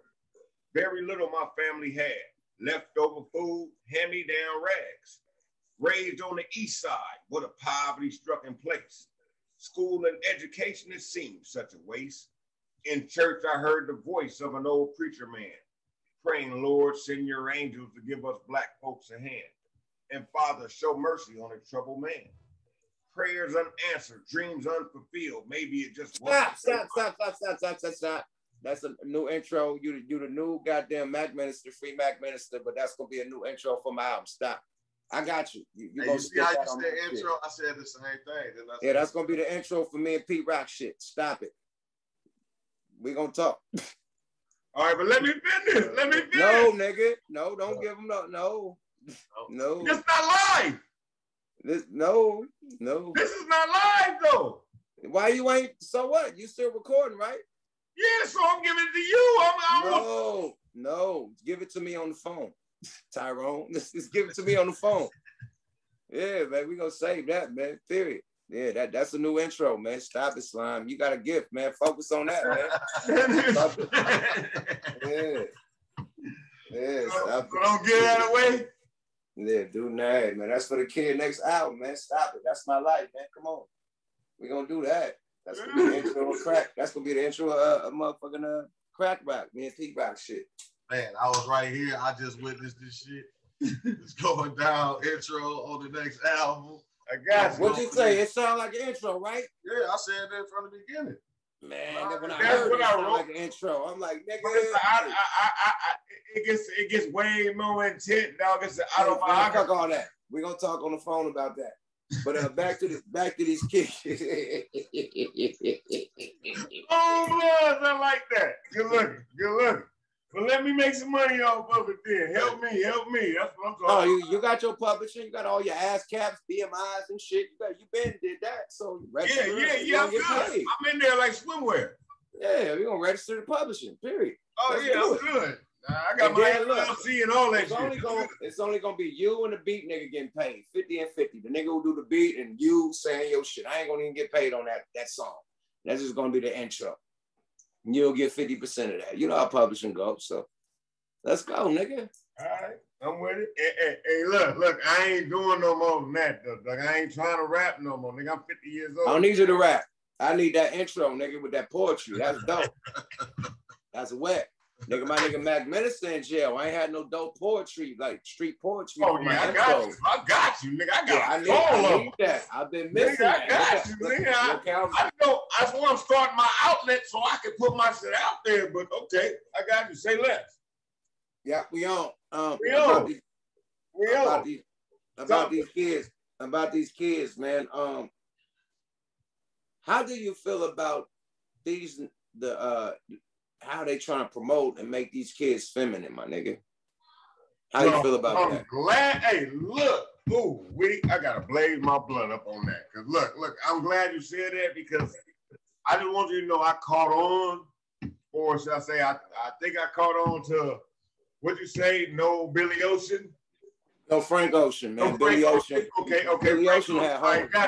And look, my biggest thing was I've been hearing this no homo and pause so much to where why the fuck are y'all justifying another nigga's possible thoughts? Nigga, now you making it relevant, my nigga. Where is it because it's that serious? Because they done came all the way, they're not in the closet no more. I grew up on when a nigga, if you had gay tendencies, keep that shit to yourself. You know what I'm saying? Now it's like it's more important to be gay than be straight. You ain't shit if you straight. You gotta be gay or you gotta defend your motherfucking masculinity by making sure motherfucker don't say or take nothing you said in a conversation. Any other. Hold on, bro. I'm talking to you. We ain't talking about that shit. So why the fuck would I feel like I gotta stop in the middle of my conversation because I'm thinking about something I just said that you might take the wrong way and say pause? The fuck do that mean? Now I just acknowledge that shit. I just brought it. If you wasn't thinking about it, I just brought it to your attention now. My thing is this, man. I don't like all the man purses. I don't like the blouses. I'm sorry, man. I don't like how they try to put the gay shit in cartoons and books and literature for the kids in elementary and shit. You know, got them like they can't even choose what they are. Like, I'm a man, I'm a girl. Like, they got to be on this old Metro, whatever the fuck is going down. So it's being taught. You know what I mean? I don't like that. That was my question. Like, how you feel about that? Like, oh. How do I feel about that? I feel like that's not cool at all. I feel like it shouldn't be accepted, bro. It's not, because now it's like you can kiss public. It's everywhere you see, and it's like it's accepted. And my thing is this, man. It went from civil rights to the elemental P rights, and the elemental P has won. Like we getting shot down left and right by police, but the elemental P is getting all the rights. They getting all the bills passed. They getting all this shit, literature, all these rules and shit you gotta have in school, and all these new books and films and all this shit getting made. And it's like, who's really winning from the death of Black people? You know what I mean? Like, and then you gotta think about the government who really want to push that shit because they on some funny bunny shit. Always been on that. You know what I mean? So come on, my nigga. You gotta like watch the people who's green lighting this shit. They green lighting it for a reason. You know what I mean? And it's gonna open up a rabbit hole that's deeper than what niggas think it is. You know what I mean? Because now niggas gonna bring the sex age down to like 14 and 15. It's going there. It's going there, my nigga. And that's when these pedophiles gonna be able to reign supreme and do their thing. So we gotta watch, you know what I mean? Like these certain laws and shit they implement, it just line it up for a whole bigger shit. I'm telling you, bro. I'm telling you. We got to be more familiar with the laws and the laws up to come, the ones that they try to put forth. And you know what I'm saying? Because if we don't know or we act like we don't care, then they get implemented and then we crying about it. But then, laws got to be voted on. And then when they passing all these laws and where we can't vote, how we gonna vote? They like really really fucking it up. Like they are doing this shit purposely because, oh boy, you know what I mean? Cheeto face lost. You know what I mean? And yeah, so they trying to make it so motherfuckers can't vote. So even if we wanted to vote for this shit to be not in our schools and not in public and not like this, it's not gonna happen because they shutting the shit down to where we can even vote. Well, niggas gotta go double time on their kids. Yeah, that's it. You said the key thing. Kids on their own kids. You know what I'm each saying? One teach one. And hopefully you build your kid up strong enough where your kids' friends want to follow them. You know what I'm saying? Because you taught them the morals and the respect and how to move and what's real and what's not. You know what I'm saying? And shit like that. You know what I'm saying? And that's the only thing that we can do at this point and keep putting it out on different platforms like mine, like yours. You know what I'm saying? And shit like that to let them know, like, don't look at this shit. This shit ain't real. You know what I'm saying? They trying to do you dirty out here. Pay attention. You know what I'm saying? But if we're not consistently talking about it, it's too much shit out here for them to get tapped into than to get tapped into the real shit. So we got to consistently put that information out there. So that becomes the real shit. That becomes what it is. You know what I'm saying? Besides motherfucking carrying fanny packs and only thing they doing is throwing them over their neck now. It's cool with shit. You know what I'm saying? And I don't know. I don't fuck with none of that shit. The tight pants, the dresses, blouse, and the way they doing all that dumb shit. You know what I'm saying? Of course, that's not your generation. Obviously, it's not. You know what I'm saying? But at the same time, that's why I said, you know, it got to go to our kids because I can't like what I've been doing. Yeah, I've been trying to help a lot of young cats from males from the age of 18 to 25-year-old, and if they got felonies, that's what I really want. I've been trying to sit with. I ain't got no felonies. You know what I'm saying? And I can't even tell you how you supposed to move with a felony and like it because I ain't never had one. But I can also tell you that however I done moved and how I can help you move, you won't even give a fuck about your felony. You know what I'm saying? If that's what you're trying to do. You see what I'm saying? It's always another way. So it's a lot of shit that we can do as far as helping the people that we can connect with as we talk to them on a daily basis. You know what I'm saying? And actually make that a priority. You know what I'm saying? And do that, like I said, for one with your kids and everybody connected with them. And hopefully it trickle off, but it got to be consistent though. It got to be consistent talk about it. I can't talk about it, you know what I'm saying, right now and then don't mention it for the next 6 months. You know what I'm saying? Or you know, it was just a thought. It's too much shit on this fucking screen for them to get lost in real quick. It's too much shit on your phone for them to get lost real quick. You know, that's more entertaining than the real shit. So consistency is the key. And that's even what you do. The whole reason you got plaques on your walls and shit like that, because you stay consistent with yourself and how you do shit and what you want to accomplish and all of that. You know what I'm saying? You stay consistent at that. So what made that is what's gonna make them platinum kids, them platinum minded kids. You know what I'm saying? By being consistent with that same knowledge, you know. Hey, not to cut you off, but on that same tip, check this out. I was thinking the other day, I was having a conversation with one of my partners, and we were talking about the mentality of the generation today. And I can say this. I know the life that I lived. I know the life, the shit that I went through, the gangbang shit. Go ahead. The gangbang shit, the rough life that I lived. I don't want none of that. I don't wish none of that on any of my children. You feel me? I don't want them with a nigga that's got to go through that shit, because I got 5 daughters. You know what I'm saying? I got 1 son. And I be damned. My name good in my hood. My name good in my streets. My name good in my city. I be damned if my son carry my name. I don't want him to carry that. He don't need that burden. Nigga, make your own name. You know what I'm saying? Make that name of you. I don't wish the name of what I lived through on my child. That's why I don't live there no more. That's why I done got out of that. Right. You can go be something that. So with me, it's like this generation now, motherfuckers putting their kids on social media, cursing, smoking weed, gang banging. You got big such and little such, and that's his son. His other son is little such. That shit ain't cool. You know what I'm saying? That's self-genocide to me if you gonna take them down that same path you went down.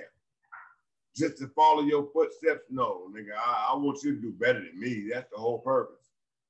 I mean, nobody's perfect. We ain't perfect parents right here. My son locked in jail right now. One of my oldest son locked in jail right now because of warrants and shit. But you know what I mean? Shit that he done did out there and had to figure his way out in life. You know what I mean? So they go out there and they got to figure it out, and shit happens. You know what I mean? Like, we can't be out there holding their hand when they out, you know, in the real world.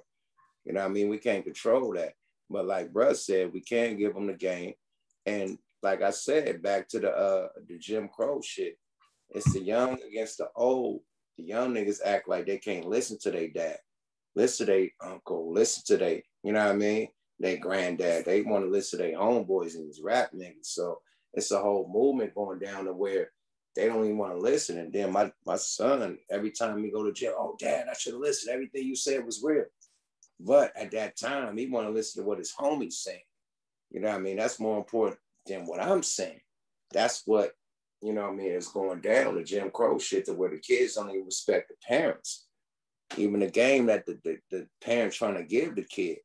You know what I mean? They're like, fuck you, Dad. You're old head, whatever. My young nigga know what's going down. All these rap niggas know what's going down because they my age. You know what I mean? So that's a fucking pulling alligator teeth too. You know what I mean? You pull an alligator teeth just to give your kid game. And you try and give him game, he don't even apply it to his day-to-day activities until he get locked up. Like, damn, Dad, you was right. It's too late. You should have listened when I gave you the game. I'm not talking for nothing. You know, so it could go both ways, where they could listen and be sufficient with the shit, or they one ear and out the other, because they so tuned in with these young niggas got going instead of, you know, real roots, you know what I mean, a real motherfucking etiquette that they parents and they uncles and aunties and granddads and grandmas and whoever trying to teach them. You know, they so stuck into this social media world. You know, when I watched that, it was some shit on goddamn Netflix, a social media thing. And it showed how motherfuckers be tapped in hours and hours to be like a zombie. I think these kids are social media zombies, and they so tuned out of the real world that they don't want to listen. You know, it's only what social media is telling them, you know? Like I had a thing, man. My kids couldn't watch TV until the weekend. Like, I'm like, they learn too much from the TV than they know from me. Like, shit. Right. You know what I'm saying? That was in the younger years and shit. But that same approach got to be taken, you know what I'm saying? For them, you got to make them pay attention to what you want them to know versus because they're going to be out there. And they, like you said, man, all we can do is just keep on saying it. You know what I mean? Because it's gonna definitely go into their soul. Because when they get in trouble, they remember the shit. It's implanted in their soul. So the more you say it, the more it's implanted in their soul. Now for them to act on it, it's on them. Somebody gonna feel it in their soul like dad told me to do this, and they gonna do it. Or they gonna feel it in their soul like fuck what dad said and fuck what mom said, nigga. I'm doing what the homie said and get fucked up. You know what I mean? So and if I'm going through that, nigga. I got my oldest son. As soon as they get in trouble, it's gonna register. If it's been right, it registered quick. Like damn, like, okay, right. I don't want this shit no more. But you was right. Or say I'm ready for this type of shit. Or you know what I'm saying? It's either they finally say you was right. And when you was telling them the shit, they didn't want to say you was right. Like, yo, I'm giving you a game. I'm not just talking for nothing, nigga. Like, this is how I used to move when I was your age. And how I didn't get locked up. And how I didn't do all that shit, stay out of juvenile hall, nigga. I had an alias. I had a fake address. You don't got no ID, nigga. So you could run a whole willy foo-foo, period. You feel me? They don't understand that. Motherfucker be looking at me like, why is your name Bill? Exactly. Exactly.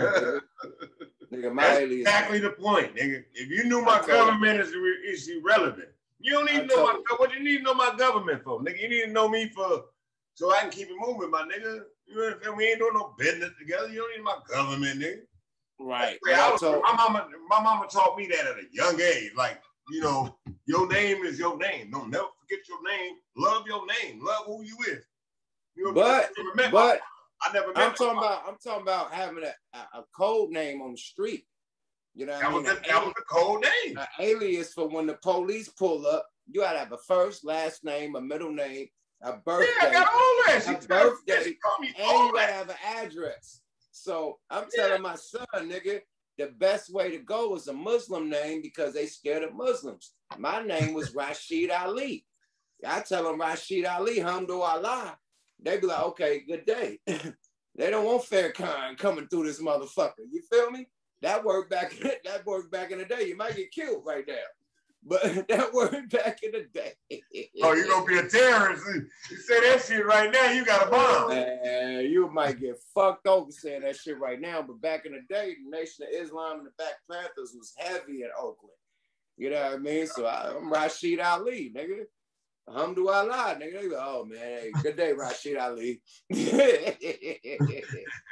feel me? Straight up. Straight up. So make it make sense. I'm giving my son the ultimate game because you never know when they could give you a ticket for jaywalking or try to arrest you for jaywalking. Have your alias, nigga. Period. Because the parent is gonna come pick you up. You still know my number. I know your alias is woo woo woo. Yeah, that's my son. I know the play. We already rehearsed it. You feel me? Right. So like I was trying to get a nigga the game and he didn't understand, you know, and got locked up multiple times and still locked up. You know? Speaking of sons, here come mine right now. Look, come here, son. So, G, you know. But look. Let me give you some game. You talking about you ain't recording. This is the shit that's gonna be the milk of your honey, right? Of this shit. Okay. I'm finna hit the button right now. I'm finna hit the button right now. Bam. Look. Look up the Yukmouth.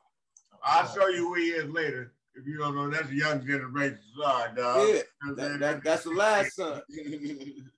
That's the last son in the house. Yeah. Can't wait till my only son. I got all daughters, nigga. I got 5 daughters and 1 son. Yeah, that's the only son. Now you see, that's where this gray come from, nigga. 5 daughters and 1 son, nigga. I got 3 grandchildren. Hey, you gonna see that man on that NFL field. I done said this to everybody. Hey, that nigga's he's up and coming. Watch what I tell you. Just remember, D. Hey, he look like he you know what I'm saying? What did he do? College? What he doing? No, he in high school right now. He in high school. But he going crazy. Oh yeah, he But AZ is top scout area, so he's right where he need to be. Period. Yeah. That's top scout area, nigga. Hey, wondering why a nigga moved down yonder. Okay, keep wondering. Hey, you wonder why you wonder. You wonder, nigga. Stevie did a whole lot of wondering, nigga. Stevie did a whole lot of wondering. Look what it got him. Right. Now keep wondering, nigga. I'm from Detroit. So huh? I'm from Detroit. So and I got 3 girls and 1 boy. know what I'm saying? So opportunity. I'm the exact opposite. I got 3 boys and 1 girl. But now let me show you some weird shit, some coincidence shit. While we met at a football game with our kids. That's how me and this man met. Look, I got one. My daughter playing football with his son. Hold on, nigga. Your daughter play football? My daughter. She what like, I want to play position? Football. What she play? I just forget. She better been a quarterback, nigga. No, she wasn't a quarterback. She was DJ. Right, you know. I don't forget. She only played. Nigga, how do you forget your daughter position, nigga? That was one time. That was one season. That was a couple years ago. That was one season. You know when they go. And I was just geeked, man. For one, I was just geeked that it was because it was a process to even get her to play. You know what I'm saying? Why you have your son play? My son, they don't give a fuck about no sports. All he want to do is Mac bitches. He got problems, man. His son got his daddy potentials. All he wanted to do is he like to make money though. You know what I'm saying? So I'm trying to teach him how to put that energy in the right way to make money. You know what I'm saying? He a ladies man. 15. Hey, it is what it is, man. I can't tell you how to raise your kids, my nigga, but salute to her for even going there. But I give them everything that I got, though, G. You know, we said all that to say she basically not tried out. Yeah, it was something she said she wanted to do. As a father, a nigga had to support his child. It wasn't his motherfucking dream. Right. Hey, bro, I said salute. Yeah. And that's how we met. I'm not like he was going through. He was going through what he was going. Go ahead. He was going through what he was going through. Go ahead, finish. Going through what he was going through at that time, nigga. I had just moved out here, and I'm going through what I'm going through with this environment because I'm an LA nigga. I'm not, nigga. Fucking these niggas out here. You know what I'm saying? I'm just here to about minds, and I'm gonna be real, nigga. I don't give a fuck about none of the politics and football. I'm just here to make sure my son have a good day. Long as he happy, I'm good. I don't give a fuck what the outcome, win, lose, draw. I want to always be on the winning team, but at the end of the day, as long as he happy, I'm good. And that was at that tape. I just knew nobody gonna tell my daughter she couldn't play. She wanted to play. She gonna fucking play ball. And he had to fight that fight to make that happen. And in the process, while he was sitting back looking, it's like, yeah, nigga, look at my daughter out there doing that. I just happened to step up to him with a blunt on the sideline of some school ground. We ain't even supposed to be smoking on, but I'm smoking like, you want to hit this, bro? You know what I'm saying? You know what I'm saying? Because we could, it was just a vibe, my nigga. It wasn't, I didn't know that man. Nigga, it wasn't the first time we had been out here already for over an hour. And we done met over here at the same smoke spot. You know, numerous times. So we ain't said nothing. Somebody got to break the ice. You know what I'm saying, nigga? You ain't everybody else. You can't be from here with the way the rest of these niggas moving. You moving somewhat like I'm moving. You where? Detroit? Nigga, I'm LA, nigga. We in Arizona. Right. We both over here in this pit right here. Was happy that we was out from where we was at. Yeah. Being what was happening. Who was you, bro? And that's how we met. You know what I'm saying? Over our kids, football, and we've been cool ever since, my nigga, straight up. And that's dope shit. That's dope shit. I got what, 4 years, three and a half, 4 years invested in, you know, long as I've been out here and I've known this man, and we cool, my nigga. I know his family know my family. And you don't meet many, hey, Yuck, you don't meet many niggas on some married shit. You know what I'm saying? I've been married for 15 years. I've been with my wife since 99. You feel me? So, and all my kids, no, except woman, all my kids with my wife. You feel me? All my kids with my wife. So I'm going to say that to say this. You don't meet in that course of time going through life, my nigga. You don't hold on to many friends that got a wife or they got a significant other that get along with your girl, ain't trying to kiss ass, ain't trying to be buddy, but can be buddy if the situation is the situation. I get along with my wife's friends, husbands, or boyfriend to a certain degree. If it's cool, it's cool. I'm not gonna accept no extra shit from nobody. You know what I'm saying? Everything's genuine. Everything's genuine is basically what I'm saying. And you find that's rare to find. And when that happened, my nigga, we've been cool ever since. Cause you know what I'm saying? I know how he get down, he know I get down. The wives understand each other.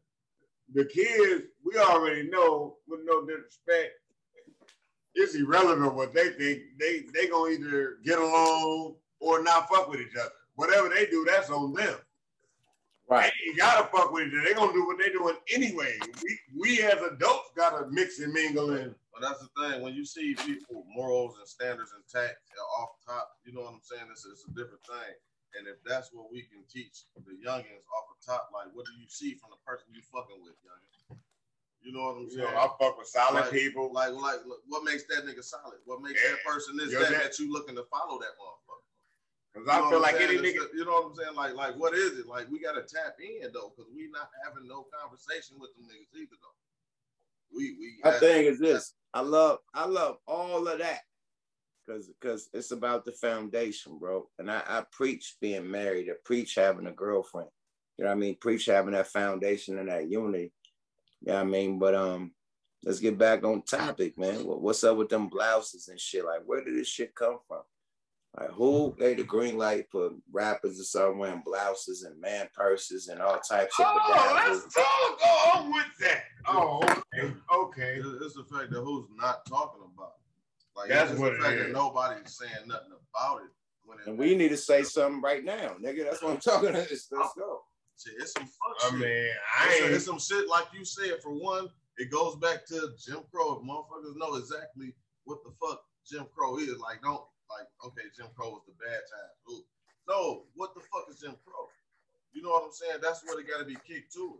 Like, how the fuck did what they said that they was gonna do? But Jim Crow didn't say nothing about make the kids gay. No, that's but it some was whole new shit.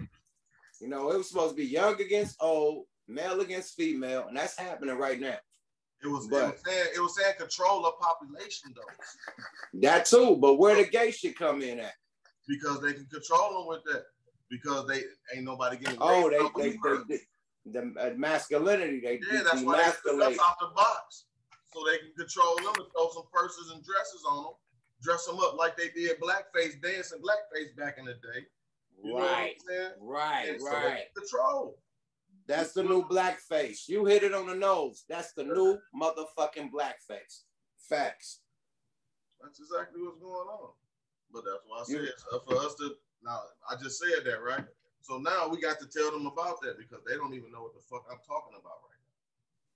You see what I'm saying? It's like this: little boys and girls. Say what? Women wear dresses, skirts, and blouses. Women wear purses, clutch bags, fucking duffel bags with a motherfucking strap on it, anything, fucking fanny packs, all that type of shit that niggas is wearing right now. Females wear. Niggas ain't wearing. Those people win. Them ain't niggas. I don't look at any nigga that got a. Nah, I'm just saying. Bitch outfit on. A woman out. Or a woman attire on as a man. Your favorite rapper. Your favorite rapper is wearing this shit as we speak. Your favorite rapper is wearing this shit as we speak. So I don't know. Not my favorite rapper. Maybe not yours per se, but people. No, I'm talking about the kids. This is a motherfucking public announcement to the kids, not to you two dudes. My bad. The kids' favorite rapper is wearing a man purse. Shout out Kanye. You know what I mean? A Mitch. Wearing blouses. Shout out Lil Uzi Vert and shout out goddamn Young Thugger. Niggas getting piercings in their dresses. Shout out Young Thugger. But they gangster though. So what are these niggas pumping to street niggas and young niggas? Like, you could be gangster and wear a dress. You just seen the nigga, what's the nigga name that be with Kanye, man? The nigga did the shit on Saturday Night Live, wore the whole dress with the straps on it. Kid Cudi. Kid Cudi, yeah. He did do that shit. I don't know about that. Like, where that come from? He said it was a tribute to I don't give a fuck what the tribute. That tribute was his style of address. That's his line. Nigga, you got a line with Virgil. Hold on, you got a line with Virgil, and you decide to come with a dress. You come with some shoes and shit. You could come with a whole sweater. You come with some fly shit, some hats and shit, some dope ass pants. You come with a fucking dress. Your line with Virgil. Fuck out of here, man. Where's that coming from? Where the fuck is that coming from, man? Like, who's pumping these niggas? Say, man, fuck the shoes. Let's do the dress. Fuck the Jordans. I need the mini. Yo, fuck the joints, man. I need the Minnie Mouse dress appeal with the straps on it. And next we come with the Minnie Mouse here. Wait. Can I ask you this? Am I wrong or am I tripping? What's with the spikes and other attire on the tennis shoes? Am I wrong for feeling like? Yep, you're wrong. Yeah, you're wrong. Well, let me know. I'm asking because I don't know. That ain't a skirt. That ain't none of that shit, nigga. No, but some Sting, shit like Sting, one of my favorite white boys, nigga. Yeah, let me know. Spike glove. That's pure rock and roll shit, man. So, you know what I mean? That's rock and roll biker shit. You know what I mean? So, motherfucker got spikes on their belts, spikes on they fucking gloves. You know what I mean? Spikes on their shoes. That's that old rock and roll type of look, my nigga. I don't think that's gay. No, but I don't understand it when I see niggas in jeans or khakis with some tennis shoes or some boots with that extra. These same niggas got the fanny pack or the Mitch belt over for their shoes, and they high end, supposed to be high end, but they got spikes and all this shit on it, dog. I don't give a fuck about it being a red bottom. If they got spikes and bedazzles, spikes and bedazzles. Motorcycle. They got a lot of spikes and bedazzles. Now, me personally, I don't buy the spikes. You know what I mean? Period. But spikes and bedazzles. Now you gotta think. When you have a fight, now you're against some spikes and shit until you have a fight. Kick a nigga in his neck. With them spikes. Kick a nigga in his neck with them spikes, nigga. You gonna be like, God damn, I had to put a gun out. Those spikes was right. I just kicked the nigga in the neck, nigga. Fuck the nigga whole neck up, nigga, like a vampire hit the nigga.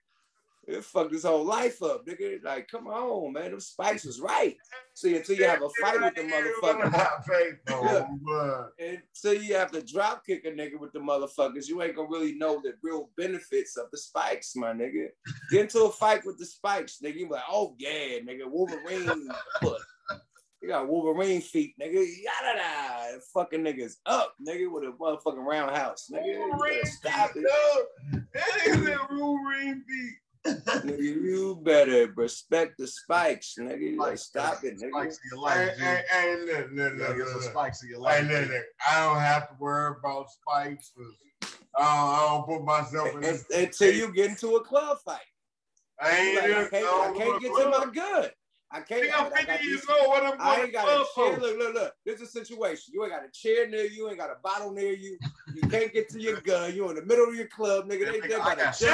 Arizona, nigga. I got my gun with me at all times. No, nigga. No, you don't. No, you don't. It's in your car, nigga. No, it's Arizona. I got Arizona. You could come in a nightclub with the gun on you. Yeah. No, nigga. It's alcohol. Oh, it ain't? Okay. No, nigga. You're right. No. So your gun, registered gun, is on your fucking seat in your car. You got spikes with spikes on the toes and spikes on the side and spikes on the heel. The red bottoms. You ain't gonna get the throwing them feet, nigga. Like Bruce Leroy, nigga, you ain't gonna turn into the glow, nigga. You got the glow. The spikes, that's right. You got the glow. Them spikes is gonna be flying, nigga. Matter of fact, I'm gonna take the shoe off and put the shit on my hands and get the fucking niggas up, nigga. What? I'm gonna take each shoe off and get the spiking niggas. Yeah. The fuck? I'll be barefoot up in socks, spiking niggas in the middle of the club. The spikes is right. Are you serious? Nigga, you better get right. I'm telling you, fella. Hey, Go down, Turbo. We putting this out, then we gonna ask, hey, people, we gonna have to get Bees some spikes so he can know how them spikes. Hey, look, no. Hey, I'm gonna send you some knockoff spikes so you can practice. And then when you get your practice game, look, I don't go out there. Look, you go buy your own, my nigga. You be like, hey, look, serious. Look. Pick me out. Look, I'm gonna give you a jewel, dog. I'm gonna give you a jewel about me. I'm gonna give you a jewel. Practice spikes. No. Fuck the spike. Look, I'm gonna give you a jewel about me. Look. You remember, I told you I came from where I came from. I've only been out here so long. So when I came out here, I was on the khakis. I was on that LA vibe. Hey, back to the subject. No. What you think about the gay shit? We talking about gay shit in the industry, man. You about to go back to how you was raised, man. I love how you was raised. I ain't talking about gay shit. I thought we was all gay shit. No, we own it, man. You got to talk about these kids and all this shit. Spikes ain't gay, right? You said the gay spikes ain't gay, right? No, but it's other shit that's gay. Blouses and purses and shit. You ain't landed on that. So they got the makeup, they got the thing. No, nigga, you landed. I'm talking about my nigga. You didn't land, bro. You land. You talk your shit about that. How do you feel about these rap niggas? Nigga, I don't fuck with no purse, no fanny pack, no nigga. I mean, you ain't got a wallet. See, this thing can wait till I got high. All right. Hey, I don't fuck with no fanny packs, none of that shit, bro. No, if a nigga, typical nigga got money in his pocket or his wallet. And, you know, I'm a nigga that can, you know what I'm saying? I feel like I keep my wallet right there. Nigga keep money in his pocket like everybody's supposed to. Let me give you a situation, man. So, you in Atlanta. You at Lenox Mall, right? Cruel gay niggas posting on wall. Cruel gay. Man, if you go there, man, don't go there, nigga. I would never go. I went there one time. I'm gonna tell you, it's a situation like this. And what was the name of that place? Tell me again. I need that one. Lenox Mall in Atlanta. Do not ever go. Okay, in Atlanta. That's where they got all the fly shit. You gotta go there to get the Gucci, the Louis, the all that is there. But nigga, you getting harassed by nigga nothing but gay niggas, bruh. The niggas posting on the wall like how little kids used to be posted in the mall. And nigga, like after school and then try to knock bitches. Gay niggas posted on the wall, nigga. They aggressive. They gonna be on you, nigga. They ready, man. They in high heels and shit, bruh. They aggressive. Like, hey, shorty, like you would like you. Now this is the time you need the spikes on. Now you want to kick them up with the spikes because you ain't got your gun. You need the spikes. This motherfucker got full. This motherfucker got full. What's the nigga name from? Goddamn, this nigga got full. I'm gonna get you, sucker. What's the nigga name? Fly Guy boots on the super ones. The goddamn Parliament joints on, right? You got the Parliament high heels. If the niggas kick you with one of them Parliament high heels, you gonna wish you had them spikes, my nigga. What you gonna do in a situation like that? You got some Nikes, bruh. And they got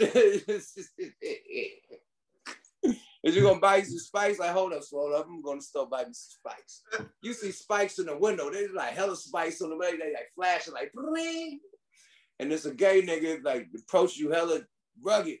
He got the tall ass motherfucking Superfly like Parliament heels on, ready to boot your ass in the face. What you gonna do, man? I'm not gonna be in that situation, bro. This is fake. This is a fake scenario. This is a fake scenario. This is what makes the podcast though. I know not to go to Atlanta. That's all. Fuck Atlanta as a whole. Yeah, period. Fuck a Super Bowl. Fuck a freak nigga. No, Atlanta dope. I ain't rocking with no motherfucking spikes on my shoes. And if I gotta have spikes, I ain't going, bro. For real. I'm just cool. I don't need security. I don't like that type of nigga where I feel like I need security. I can't enjoy that with security, bro. I must be not know me. just don't go to that mall. Let me say to you again. Atlanta is the black Hollywood. There's a lot of niggas with paper out there getting big money. It ain't, but it's like some funny niggas out there too. You gotta watch out. It's like zombies, like funny nigga zombies. You know what I mean? They come out on some roller skates, was a goddamn Daisy Dukes, like, hey, like just out the blue, nigga pop out the bushes on your ass. Like, what the fuck? You at the most prestigious hotel in that motherfucker. Like, what the niggas pop out the bushes at?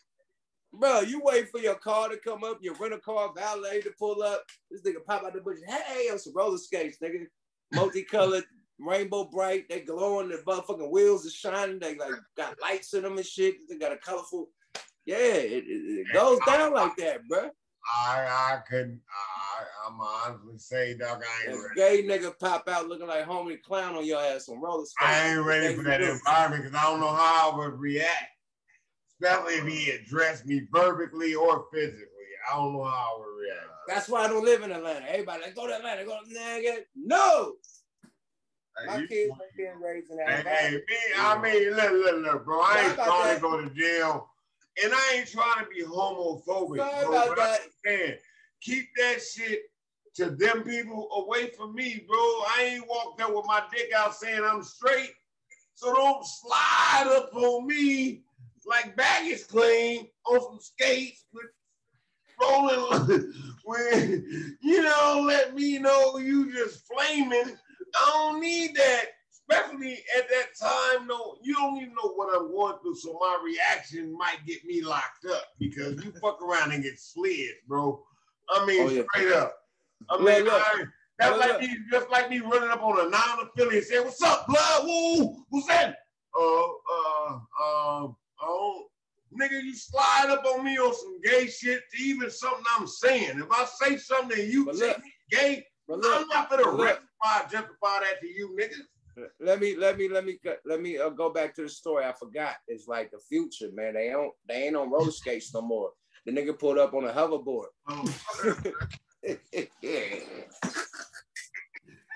got a segue? The nigga segue. The nigga pulled up on a. Hey, they don't pull up, they glide up on you. Niggas just glide up on you. And he got a camera. He said they slide up on you like Spike Lee movies. Gay segue, man. That nigga put it on the gay segue. A gangway. But nigga slid up on you, boy, with the.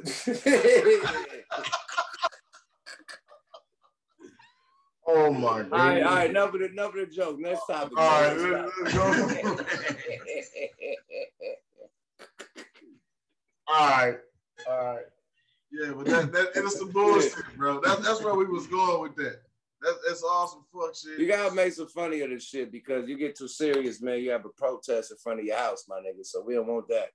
No. Hey, my dumb man.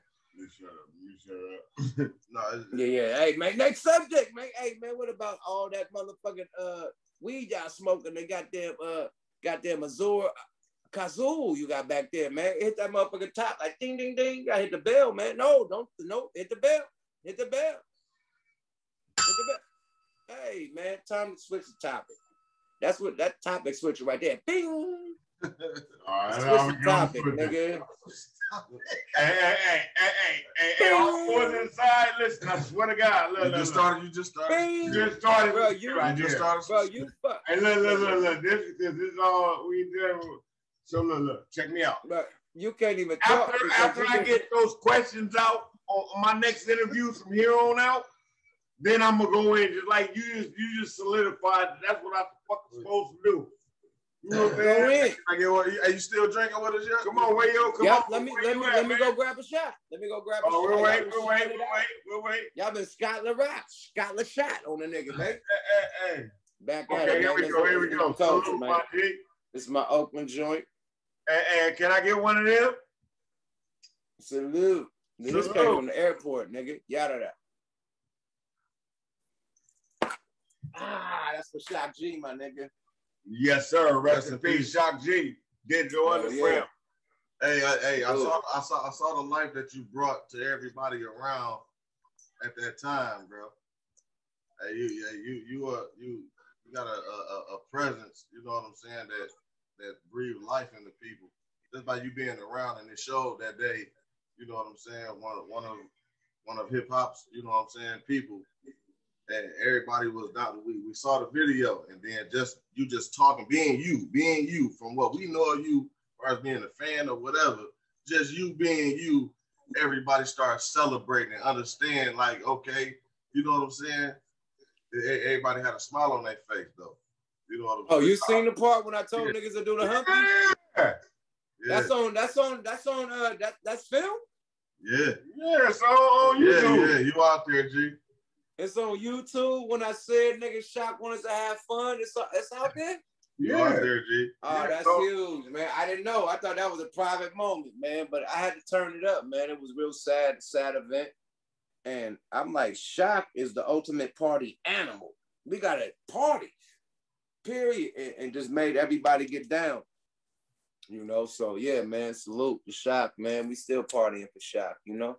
Yes, sir. Greg Jacobs, baby. Right. Speaking about moving on, man. Let's take it back to our top rappers. Why you didn't name your cousin in your lineup, nigga? My cousin? Daylight. Ain't my cousin. I thought Daylight was your cousin. Or your nephew. No. Which rapper? You sure? Daylight. Who told you that? Huh? Who told you that? You told me Daylight was your cousin or your nephew or something. No, I ain't. What nigga rap is your? What nigga that battle rap is your folks? I ain't got no family members that rap, or I got nephews that rap. No, I got nephews. Somebody else, the owner of the house was Daylight cousin. Out here? No, when we shot the video, the owner of that house. We shot at. Okay, now that go back to what I just told you, bro. Listen. I forgot. Like you, I'm from California. Right, I know that, but I remember. Let me try to sum this up real quick, because I'm one of them niggas that my wife and everybody tell you, I kind of make a story out of something that you could say real quick, and that's just embedded in me. I don't know how, but anyway, I'm going to sum that up with saying this. Look, I met you through Cato. I don't know nobody out here. I'm from California, my nigga. Cato was my connection to everybody in that backyard. Everybody there, you was the only reason I was there. If it wasn't for you, I didn't know none of them dudes. They've been wanting to do an interview with me since then because they all think I know you. Until we had this conversation, I ain't even talk to them niggas until I can have a conversation with you because I met you through Cato. I don't know them niggas. Okay, I didn't know. Out here, the Cato deal with you with it is through Cato. I didn't know. I thought you, when we filmed that, I mistake you for the owner of the house. The owner of the house is Daylight cousin. My bad. And I understand that, so I'm trying to get an understanding with you. No, I had to know. We've been drinking. I had to really reflect, like, oh man, that's the Daylight cousin was the nigga that owned the house. You was the nigga that had the limo service and all the shit. Exactly. No, I don't have. Now, let me rectify that. Just let me clarify that. No, the sprinter. On the limo service, I'm a nigga that worked for a company out here, from out there, from where we from. Moved out of here. I'm making my way through. You know what I'm saying? I deal with celebrities. I deal with high-end. But you were the nigga with the sprinter. Yeah, I'm the nigga with the sprinter. But it ain't my company. But I'd rather you go through me than go through my company to get the same thing. Right. So you know what I'm saying? On some hookup. I just got it confused, my nigga. My bad. And I still want you to understand we still good on all ends. No, I named exactly who you was. Period. Okay. And I named exactly who dude was. You know what I mean? So yeah. My bad for even asking that question because I mistake you for dude. I'm like, hold on, man. Why you didn't name Daylight? And you know, Daylight, that's the nigga uncle that was there. And I know who Daylight is. I really we both fuck with the battle rap scene. Right. But I'm not a Daylight fan. I ain't finna talk bad on him. I'm just not a Daylight fan. He cooked your boy J-Rock. I mean Tay-Rock. Tay-Rock when he came with the vampire. When he came with the vampire shit. Hey, listen. I'm gonna be honest with you. Listen. The boy came like vampire in Brooklyn and got cooked. He did that, and I respect him for that. But listen, bro, coming from where we coming from, listen. He about to battle Loaded Lux. Him and Loaded Lux about to go at it. Yeah. All right. Can I say this? This? Yeah, and this gonna be the best Daylight you ever seen though. Against I hope so. You better not get out there and get cooked. It's gonna be one of the best Daylights you've seen against Lux. Man, Daylight been writing shit for what's them niggas called? OBO. He over there with Drake and them. Man, that nigga got a penmanship that's out of this world. Now them antics and shit, man, that was crazy. But them antics where it lost me at, dog. That's where I got lost at. Yeah, them antics was wild. But the antics lost me. But that's when battle rap shifted. When he started doing that, that's when battle rap was shifting and everybody was trying to put on the show instead of rap. And he thought he was ahead of the game and started, he like, I'm about to go all the way out there. Taking shit on the stage. You know what I'm saying? Because the show sales, it was, but goddamn, not that much, G. The shit on the stage, then I want to fuck P. Diddy, you lost me, bro. I'm a California nigga. I don't want to fuck nan man, bro. And I can't look up the nan nigga that want to fuck a man, bro. But now, that's us. That's where you lost me at. We OGs. We don't do the trolling shit. But you gotta look at the Tekashi shit. Look at it. All the shit that the people was doing nowadays on the internet is trolling. That nigga was trolling like a motherfucker. You think that nigga really get down like that? Like, come on, man. This nigga got a wife, kids. He show his wife, he show his kids and shit at his house every time he do his internet shit. He's trolling. You know what I mean? And trolling bought the audience. Just like trolling bought the audience to Tekashi. You gotta put away, you know what I mean? Get you know what I mean? You gotta move the water. You gotta shake up the water to get fish. You know what I mean? Period. So he shook up the water and pulled in the fish. Now you got this nigga battling Lux, who he definitely sounds like. He like a Lux Jr. to me. You know what I mean? But he got what he really wanted. You know what I mean? And getting a big check for it. All them antics, all that shit brought the light to him. You know what I mean? The buzz to him to where you're up to the level the way you could battle with Lux. Now imagine if he didn't do all that shit and just was a regular rapper spitting bars, he'd just be like the regular niggas, wait in line. But his antics took him to a whole nother level and made him like a fucking mystical, mystique motherfucking battle rapper. Like, oh, this nigga, we don't know what he gonna do. You know what I mean? And just that alone, you know what I mean, will catapult you. And having bars. This nigga's on the Breakfast Club on Funk Master Flex, murdering shit for like 5 minutes straight. Like, you talk about game, fucking 300 bars. This nigga going gas and like, fuck what he say on the battle raps. When he first got that tattoo on his face, what did you think? Spawn, nigga. I know. I'm saying, how did you think that was gonna impact his career? I thought Mike Tyson. I thought Mike Tyson from the rip. You know what I mean? I thought Mike Tyson. I thought every nigga that got a tattoo on his face, but I thought he was mega extreme. Like the extreme. He got the whole spine shit. Like nigga have like a tattoo tear. You know what I mean? His name right here, some shit across his eyebrow. But this nigga had the whole shit across the nigga. He's the spine. You got to walk around life like that, even as an old nigga with that. So that was a life decision that he made. You know, I don't agree with it. He's gonna be an old nigga. Winning, though. He's living up to it. That nigga He's gonna be an old, but you gotta get old, my nigga. You gotta get like 50, 60, 70. You're gonna still have that shit. Like that's not gonna look right. Unless now they can remove tattoos. Hopefully he get to that and get that shit off his face. But you gotta think like tattoos. At this point, you done had it over 15 years, my nigga. If you get that shit removed, you still that scar. But what happens when he turns to Flavor Flav? How that's gonna look? He gotta ask himself, hoping he's still relevant. That's gonna look fucked up, my nigga. You get the age of Flavor Flav with that shit on your face. Good luck, Chuck. You gotta be like Tech Nine, man. Just paint the shit on your face. Like Tech Nine don't got no fucking facial tattoo. He just paint shit on his face and he's regular Tech Nine the next day. You could paint it. Like you could do some warrior. You don't have to do all that, my nigga. That's I don't agree with that, my nigga. You could have did like Tech Nine, paint your face, my nigga. So what do you think about the diamond in Lil Uzi Vert face? That fake ass Jewel, that fake ass Jubilee. You got a Jubilee on the forehead, nigga. Talking about it.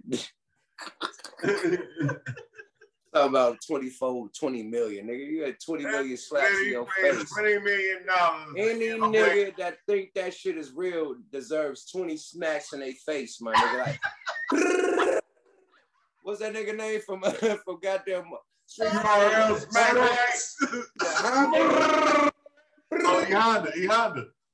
E Honda, you a million, a nigga, 20 million E Hondas to the face. If you think that shit is real, my nigga. That nigga had a bedazzle, a big ass bedazzle. He took that shit off. You see shit where he ain't got it on no more. You know that shit is bullshit, my nigga. Like, fuck out of here, my nigga.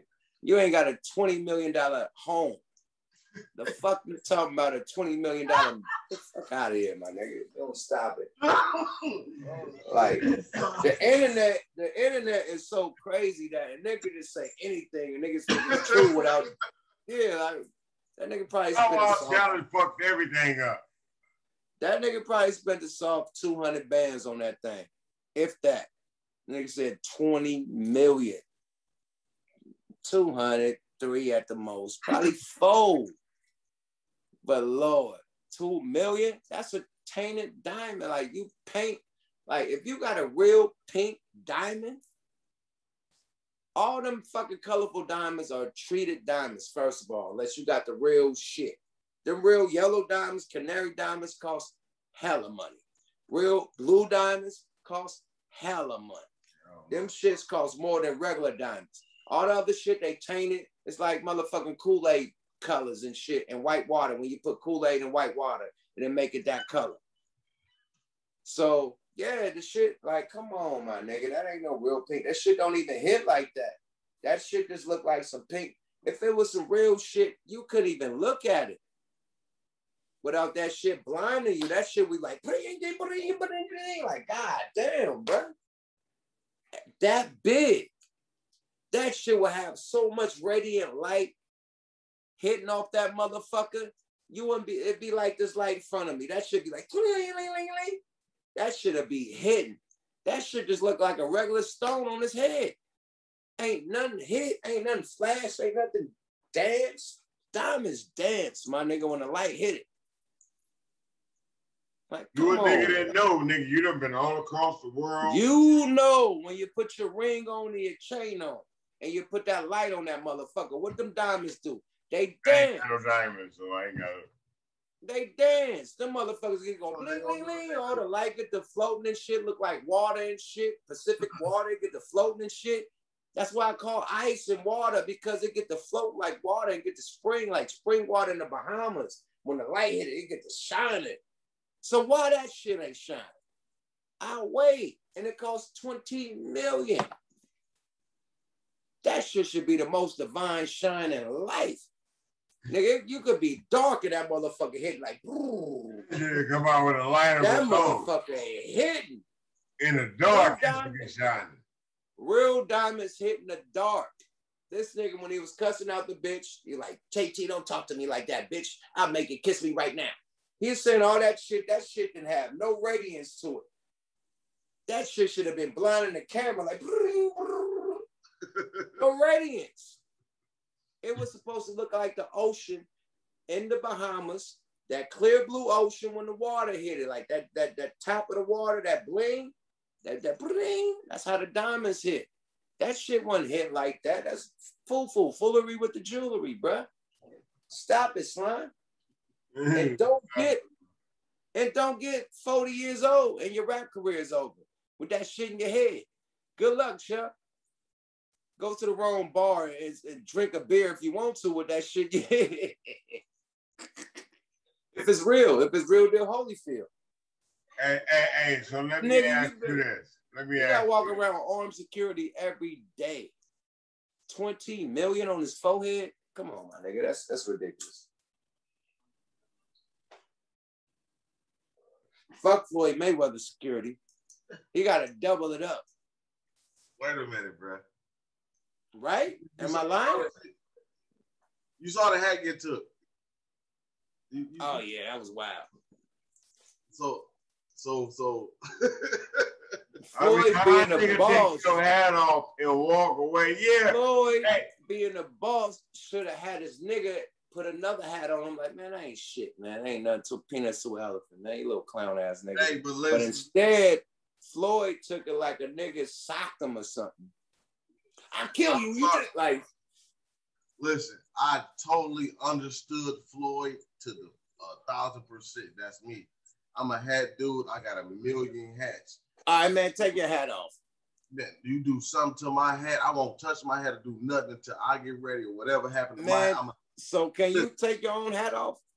Yeah, I take my own hat off. Okay, cool. So what's the problem? No, listen, somebody else touching my hat, I don't know what that does to me, though. I don't know what it do to me. That's totally different. That's like niggas spit in my face if a nigga touch my hat because I'm a collector of hats. Like the hat on my head means something different than it do to you. You just see a hat. You see what I'm saying? Like it's something different. You touch my prized possession right here. That nigga's Detroit. And Floyd, this is on my head. Floyd, look, Floyd could have laughed. Off of my head. That's Floyd like could have laughed. My pockets. Floyd could have laughed, got another hat, and security still beat the niggas up. Right. Look what happens to niggas that snap. Look what happens to niggas that he didn't have to be involved.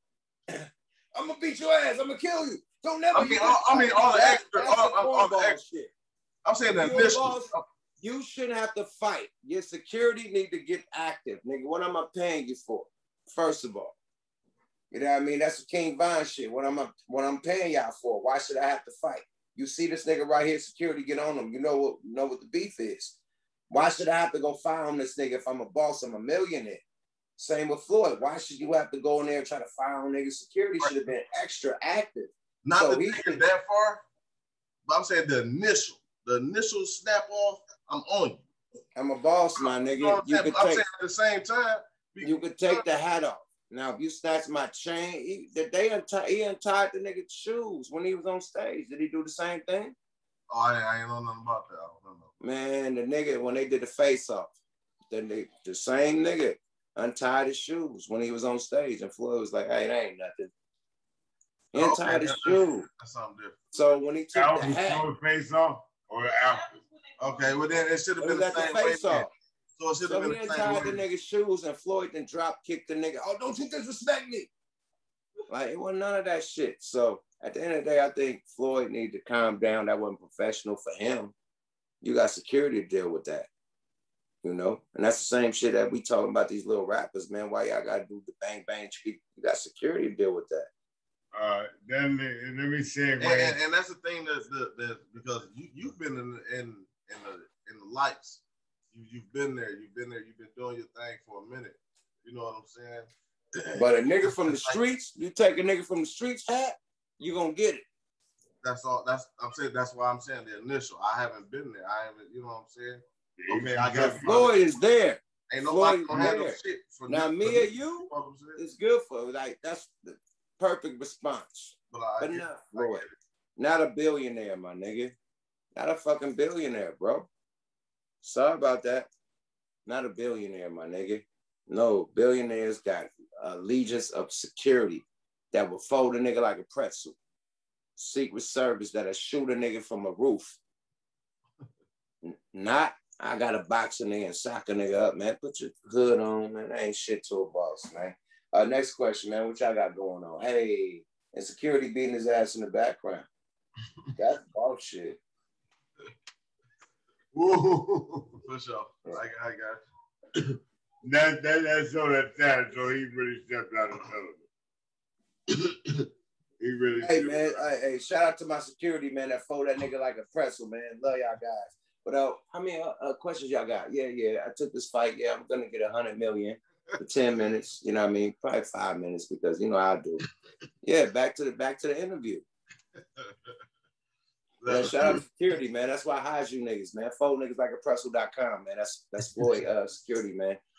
They fold niggas, man. They fold them like a box and send them to UPS, man. That's what we do. So Floyd was supposed to do that and land on his security like some jokes and shit and just let niggas do their thing. Like, come on, my nigga. That nigga was out to jump about, hey, I'm gonna kill you. I'm gonna kill you. I was speaking on somebody who ain't been there. You see what I'm saying? Somebody who ain't been there. I ain't been there. I'm not a billionaire. We all ain't billionaires. We all ain't been there. Nigga. I'm saying with bright lights on you, you know what I'm saying? You there for a purpose. You there for people to be looking at you and you know what I'm saying, for this reason or that reason. You know what I'm saying? So you still gotta know how to conduct yourself. I'm not there for nobody to look at me no type of way. So if somebody touches my head, I'm worried about my respect and my bubble. You know what I'm saying? And how I'm looking at this situation. So you see what I'm saying? So it's a difference, you know. So to look at it, niggas out there saying Floyd got Tourette's and anger management problems and shit. Or imagine one of the baby mamas, like they adding all these scenarios up. Like he lined himself up. He wasn't supposed to have that dismount. What I say, it's about all 10s when you show up and show out. That dismount was all twos, my nigga. Like, he didn't have no all 10s. He didn't win that dismount. Jake Paul and them won. This nigga on internet with the nigga hat and shit. Hey, I got your hat. Hey. Like, after the beat down with no black eye. Hey, he did win because he told his brother the day before he was going to do it or some shit, right? Yeah, he told his brother he was going to do it. So the fight ain't happened yet, right? Did the fight happen? Bruh, hell nah. Nigga, this is a face-off. I think it's going down in June or July. One of those motherfuckers. What's your prediction for Mayweather? Because I was telling my partner, like, look, my nigga, if Mayweather loses, he gonna write this shit off as some. I can take my hat off too, man. You know what I mean? We all take our hat off. We can all do that. Hey, I'm flying off. We all take our hat off, like, oh, who cares? We know you, dude. Shit, I take my hat off to y'all. Yeah, nigga, we all nigga. I ain't tripping. Oh, that nigga put his head back on, though. All right.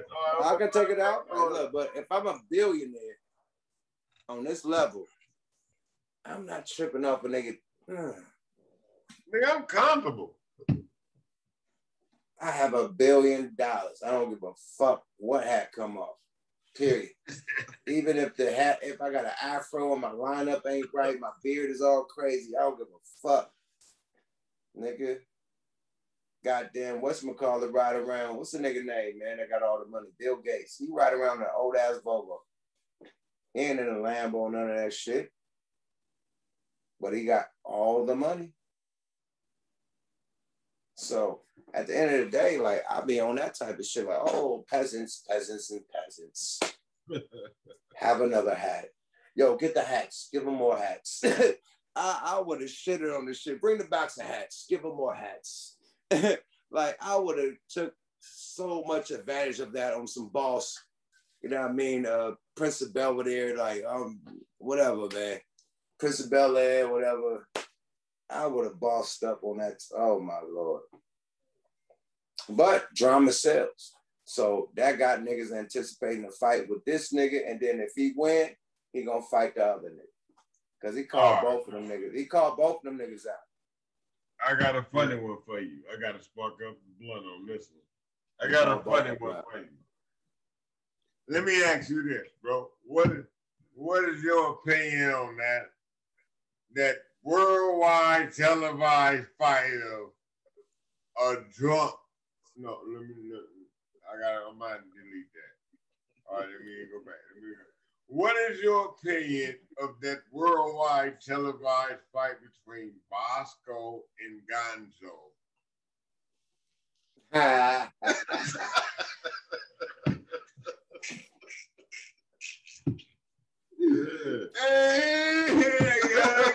let's talk about it. Let's talk about it. Hey, you know what? Man, listen, man. Gonzo was my race. Wait. For the record, I can put it down here. Wait, hold on. What you about to say, G? Let me hear this shit. You can add your inserts later. I want to hear this shit. The only thing I didn't respect, I respect them too for getting in the ring. That was dope. You know what I mean? Win, lose, or draw. You know what I mean? When you always challenge the bully, regardless if you win, lose, or draw, the bully becomes your best friend. Period. Y'all niggas is the niggas. So I respect them niggas for handling that. I didn't respect the headgear. Everybody out there boxing like a motherfucker, but these niggas got headgear on like they sparring. I didn't respect that. Now, if I could go on there with headgear on and make a bag, man, sign me up. But boxing, you got headgear when you practicing, not when you actually having a bout. So I didn't consider that as a bout. I considered that as a sparring match. And like they said, it was a draw. Yeah,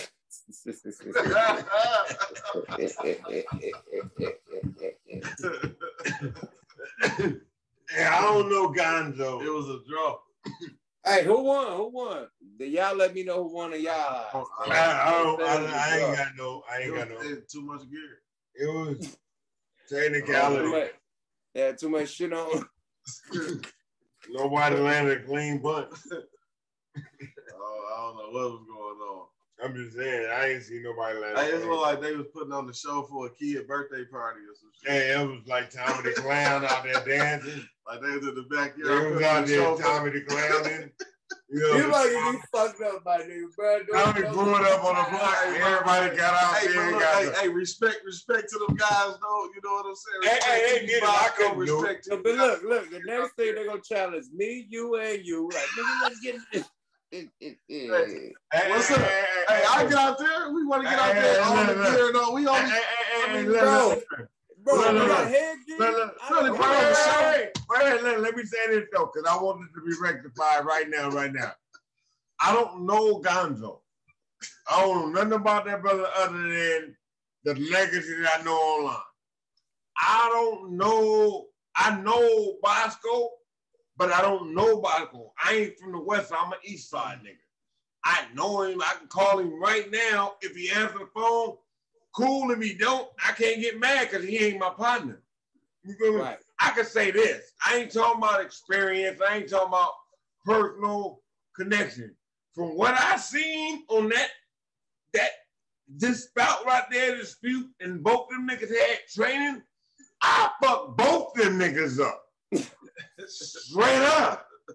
You know what I'm saying? At my age right now, give me that same technicality. I knock one of you niggas out. Straight up.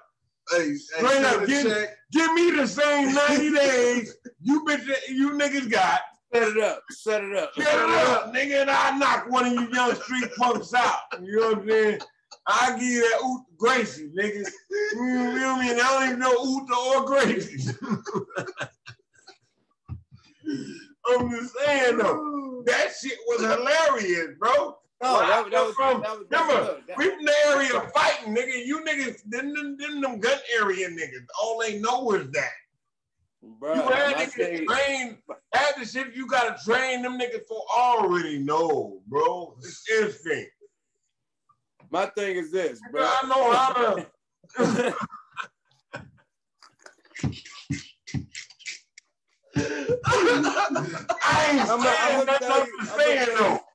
I'm gonna tell you when they really showed that they really built for this shit. When they both took a break in the middle of the third or fourth round, and the round wasn't even over. Gonzo spit his mouthpiece out. Bosco went and moved to the side. It's like Stu was like, "Nigga, the round ain't over. What y'all niggas doing?" I'm like, this is amateur fighting at its finest, my nigga. You can't. That was amateur fight, my nigga. What do you expect? You expected Floyd against somebody? These two niggas that never been in the ring before, like on a professional level. So, what you expect? You know, these niggas' only professionality is social media right now. Bro, I used to box as a kid in camp. In camp, they used to have them big ass gloves that don't hurt, like so you don't hurt nobody. boy, they weigh a ton, nigga. You talking about 16 ounces, 20, like 14, 12 ounces? No, nigga. 40 ounces, nigga, like big boy, 50 ounce glove, like big ass, they hella big, so nobody get hurt. Around it, nigga. Everything but a ball. Boy, man, nigga, 30 seconds with the motherfuckers. You feel like guys on them in the 4th round ready to spit your shit out and can't go no more. For real. Nigga, I was a young nigga. I was throwing the hella fat like, bah, bah, bah, bah, bah. Big ass palms, nigga, bah, bah, bah. About 4 or 5 of them motherfuckers. Can't even raise them bitches up no more, getting tagged. Da, da, da, da, da, da. Nigga. Like, it's a rap. Hey, I gotta give them their props. They got out there, they did that. Yo, they stamina. I salute they stamina.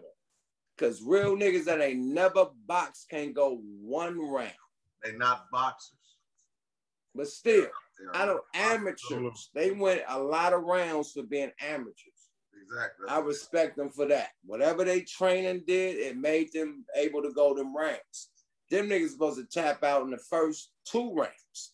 They kept going. So salute to them niggas, man. You know what I mean? More niggas need to do that. Nigga, but I just say, from an outside person looking in, fuck the point of view.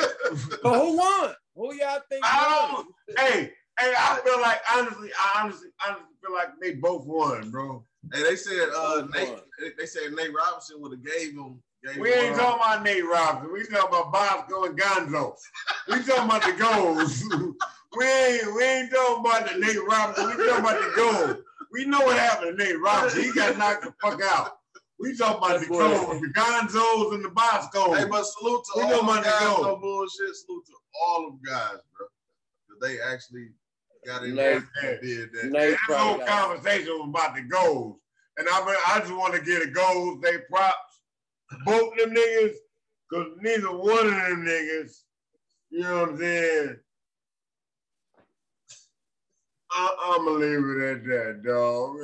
Hey, man, I just respect it because my son boxed. And I seen how when he first started and like the stamina that you need, in that ring. And you got to be built for this shit, man, period. Like straight up. So the rounds that they went as amateurs, I respect that because I had to watch my son as an amateur go through rounds. And he was going through that shit. And now he's more veteran-wise and he can just run through the shit like it's nothing. But you got to start from somewhere. So I respect that because I know boxing, dealing with my son and being out there and seeing how he developed. You know what I mean? Like, you can't just come in this motherfucker like you Muhammad Ali. It don't happen like that, my nigga. It don't. Street fighting and boxing is different. And my son is an excellent street fighter. You know, he was beating up motherfucking 18-year-olds since he was fucking 13, 14. You know what I mean? From other high schools coming because, you know what I mean, he done knocked they bitch and they mad. You know, bitch fuck with older niggas. But anyway, he been beating up older niggas on street fight shit. He got in that ring. It was a whole different animal. He tried approaching on some street fight shit, ran out of breath, and niggas got on him. Da-da-da-da-da-da. You know what I mean? I'm like, nigga, learn how to hug up. And that's when you cut him.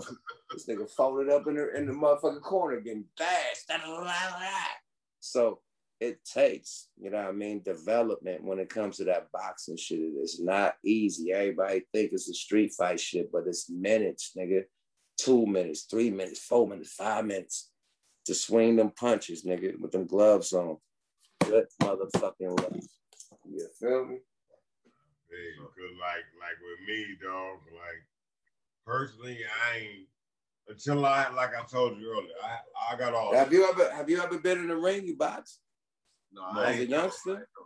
Me, no, I know a little Kempo. Oh, it's easy to say that shit. 3 months ain't gonna have you ready, my nigga. 3 months and a half. Look, 3 months and a half them ready. They barely made it, my nigga. No. 3 months can't teach you how to be a boxer in that ring, nigga. For real. You can't be a Floyd Mayweather in 3 months, nigga. Good luck. And that shit that you see that you like, that's professional, them niggas been boxing since they was kids. You know what I mean? Not a nigga that started 3 months. It looks different. You know what I mean? That's why they put headgear on them niggas, because they weren't ready for that. These niggas is real amateurs. What if a nigga got his jaw broke? He could sue Triller, whatever the shit called. He could sue Snoop. You know what I mean? What if a nigga get knocked out in a coma? Sue again. Yeah, headgear, nigga. These niggas don't know what they doing. You feel me? Straight up. Straight up. I get it, you know? Yeah, that makes sense. Cover your ass. Fuck them. No, insurance, all that shit. Medical insurance, all that. Facts. Y'all can beat all y'all want to. I just gotta make sure y'all can't do no damage if y'all ain't supposed to. It was just the talk didn't match the gear. That shit was WWF, my nigga. Period. Sure. WWE, WWF, whatever you want. It was one of those, my nigga, but it was dope. It was cute until we got to the later fights. You know, goddamn Jake Paul went ape shit. Yeah, you get. He fucked the UFC nigga all the way over. Yeah, but we talked about that pay. No headgear, real fight. No, that wasn't paid. I think he just No headgear, nigga. I think he just gone. You know what I'm saying? I don't think he ready for Floyd. You think he ready for Floyd? Nah, that was Jake Paul. That was the little brother that snatched off the hat. That wasn't the nigga, the John Paul, the other nigga that Floyd fought. Floyd fighting the older brother. Do you think he ready for Floyd? Come on, nobody ready for Floyd, my nigga. Yeah, but Floyd said he gonna knock him out. He said he promised. Nobody's ready for Floyd. No. Floyd ain't had a knockout. When was the last time Floyd had a knockout? And Floyd said he knocking this nigga out. He said he knocking this dude out. The big brother. I could see it. Because Floyd know how to box, really. This is an He called them both of them and said he'll take the pain. He said he called them both of them and said I'll take both of you niggas on the same day, back to back. This is an amateur. This is like Bosco fighting against Floyd, nigga, with muscles. It's like a taller Bosco with muscles and chiseled up, fighting against Floyd Mayweather, with more followers and more subscribers on YouTube and Instagram and shit. But now, if there was UFC where you could wrestle and fold a nigga up, then maybe. But boxing.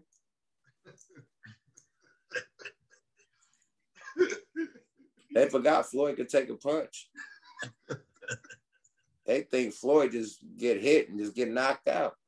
You seen that pain that goddamn what's the nigga name, man, with the curly hair? The light-skinned nigga. What Canelo was. Not Canelo, the light-skinned black nigga with the curly hair, nigga. He put the whammies on Floyd.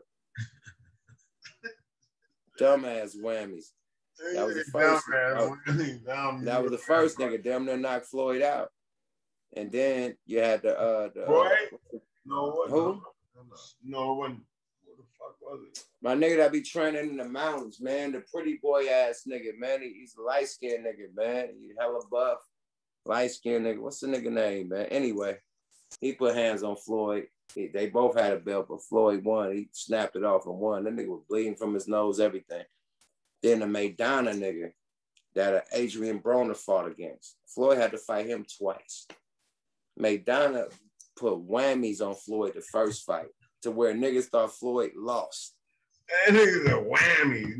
Nah, he didn't put hands on whammies. You had, what's her name? Zaya. You had the Floyd Mayweather daughter crying. Like she was like Adrian in the Rocky shit. Crying. Everybody thought Floyd. They thought Floyd lost, and they're like, they Floyd won. Nigga Maidana put whammies to where it was a part 2. Now, if you thought you won that fight, why would it be a part 2? I'll wait. Right? So Maidana part 2.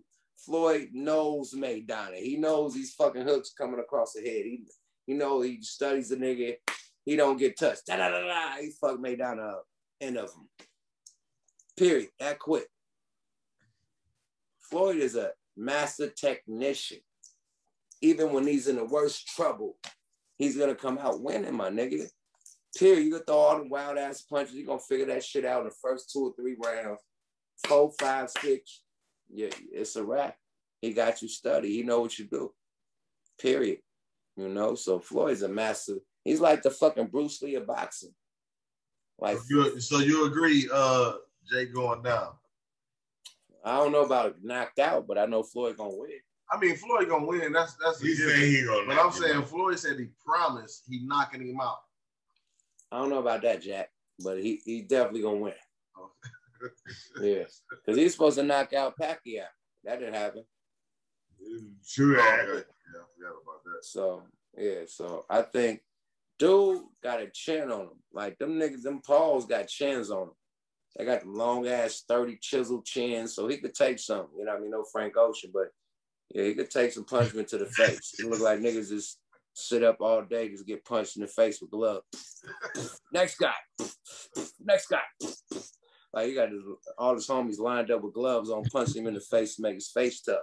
So he looked like his chin is all sucked in from getting this punched in the face all the time. So yeah, he's ready because he's just been punched rapidly, an array of punches to the faces. You know what I mean? Like training. He trains getting punched in the face. So he's not getting knocked out. He ain't got no dent in his cheeks for nothing. Why his brother ain't got them dents in the cheek? I'll wait. This nigga got pure creases in his cheek like Skeletor. He's been socking the shit out of his cheek. Sock again. You know what I mean? On some Ivan Drago shit. Like he was a Drago. Yeah, straight up with the chin though. Make sure his chin was sturdy. That nigga chin was like fuck headbutt, chin butt. It look like you get chin butt a nigga like hit a nigga with his chin and knock him out. His chin looks very chiseled, my nigga. So he ain't hitting that chin with nothing that ain't fucking with that shit. Sorry about that. Now, if he work on that body and just bust him down and hit a couple, you know what I mean, vital points, yeah, maybe. But that chin, that chin is, boy, the Mount Rushmore of chins, nigga. Like, he got that George Washington on the top of Mount Rushmore chisel joint. Like, yeah, he ready for all punches. Did you see that shit on Instagram where the dolphin just take a hella punch to the face? You didn't see that one?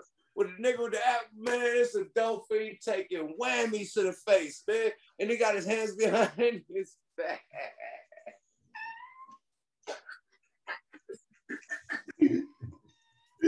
That nigga hella whammy to the face. Like a nigga just sitting there like, you know, some go find the footage, man. And put that in this back, man. Nigga putting whammies, nigga throwing uppercuts, hooks. The nigga like, da, da. The nigga threw an uppercut, da, da. The nigga just in his stands is taking hella punches. He ain't, nigga can't knock him out for shit. He throwing his might in this motherfucker. Ah! You get, bah, bah. That nigga he got his hands behind his back. Now that's a real dope fiend that have been to the pen. When dope fiends go to the pen, they practice not getting knocked out. Like when niggas gang on them and shit, nigga take hella punches. Bah, bah, bah, uppercuts. So he got him. That was pure penitentiary training that dope fiend had. Like, they can't knock me out. Nigga, I've been to the pen 20 times, nigga. You know what I mean? Niggas try to knock me out and let niggas sock the face. Nigga, I had my hands behind my back. Nigga, I won a knockout Olympic, nigga. Fuck you talking about? Man, my chin is fabulous, B. Word. And nigga, I'm ready my chin, man. I'm ready A1 chin in the penitentiary. A1 chinage, my G. Word. But look, man, we've been on this motherfucker for a minute. I'm about to get the fuck up out of here, man. Look, y'all niggas. Hey, find that footage of this dope fiend taking massive blows to the face and not moving, nigga. This nigga throwing all types of power punches, nigga. Yeah, you get king. Yeah, you get king. Yeah, king. Yeah, king. Fuck. Stop. Like, all right, nigga. All right, wait, before you go. Nigga whoa himself out. Wait. Hey, I only got one. I got that first one that you gave me when you met me. Now, if you can talk to us, can I get another drop right now? You already know what it is. Gconnet, you know what I'm saying? Generating yo. G2B, D-Neil. Yo, it's your boy Yukmouth from Generation Conversation, man. Tap in and log into my guys, man. They keep it live. You dig? Yada da. Hey, appreciate you, brother. Hey, we both. Listen. Appreciate you. I never thought that I'm in fucking school listening to I Got 5 on it type of shit. And I'm sitting here having a conversation with this brother. I appreciate that. It's all good. Bro got the number. Wifey calling me like a motherfucker, man. I got. Well, we ain't gonna hold you up, bro. Yada easy, brother. Appreciate you, my nigga. One mob, Yukmouth TV. Subscribe to your guy. Yada da. Yada da. With D and G2Bs, a generation conversation. If you ain't got the patience, get on.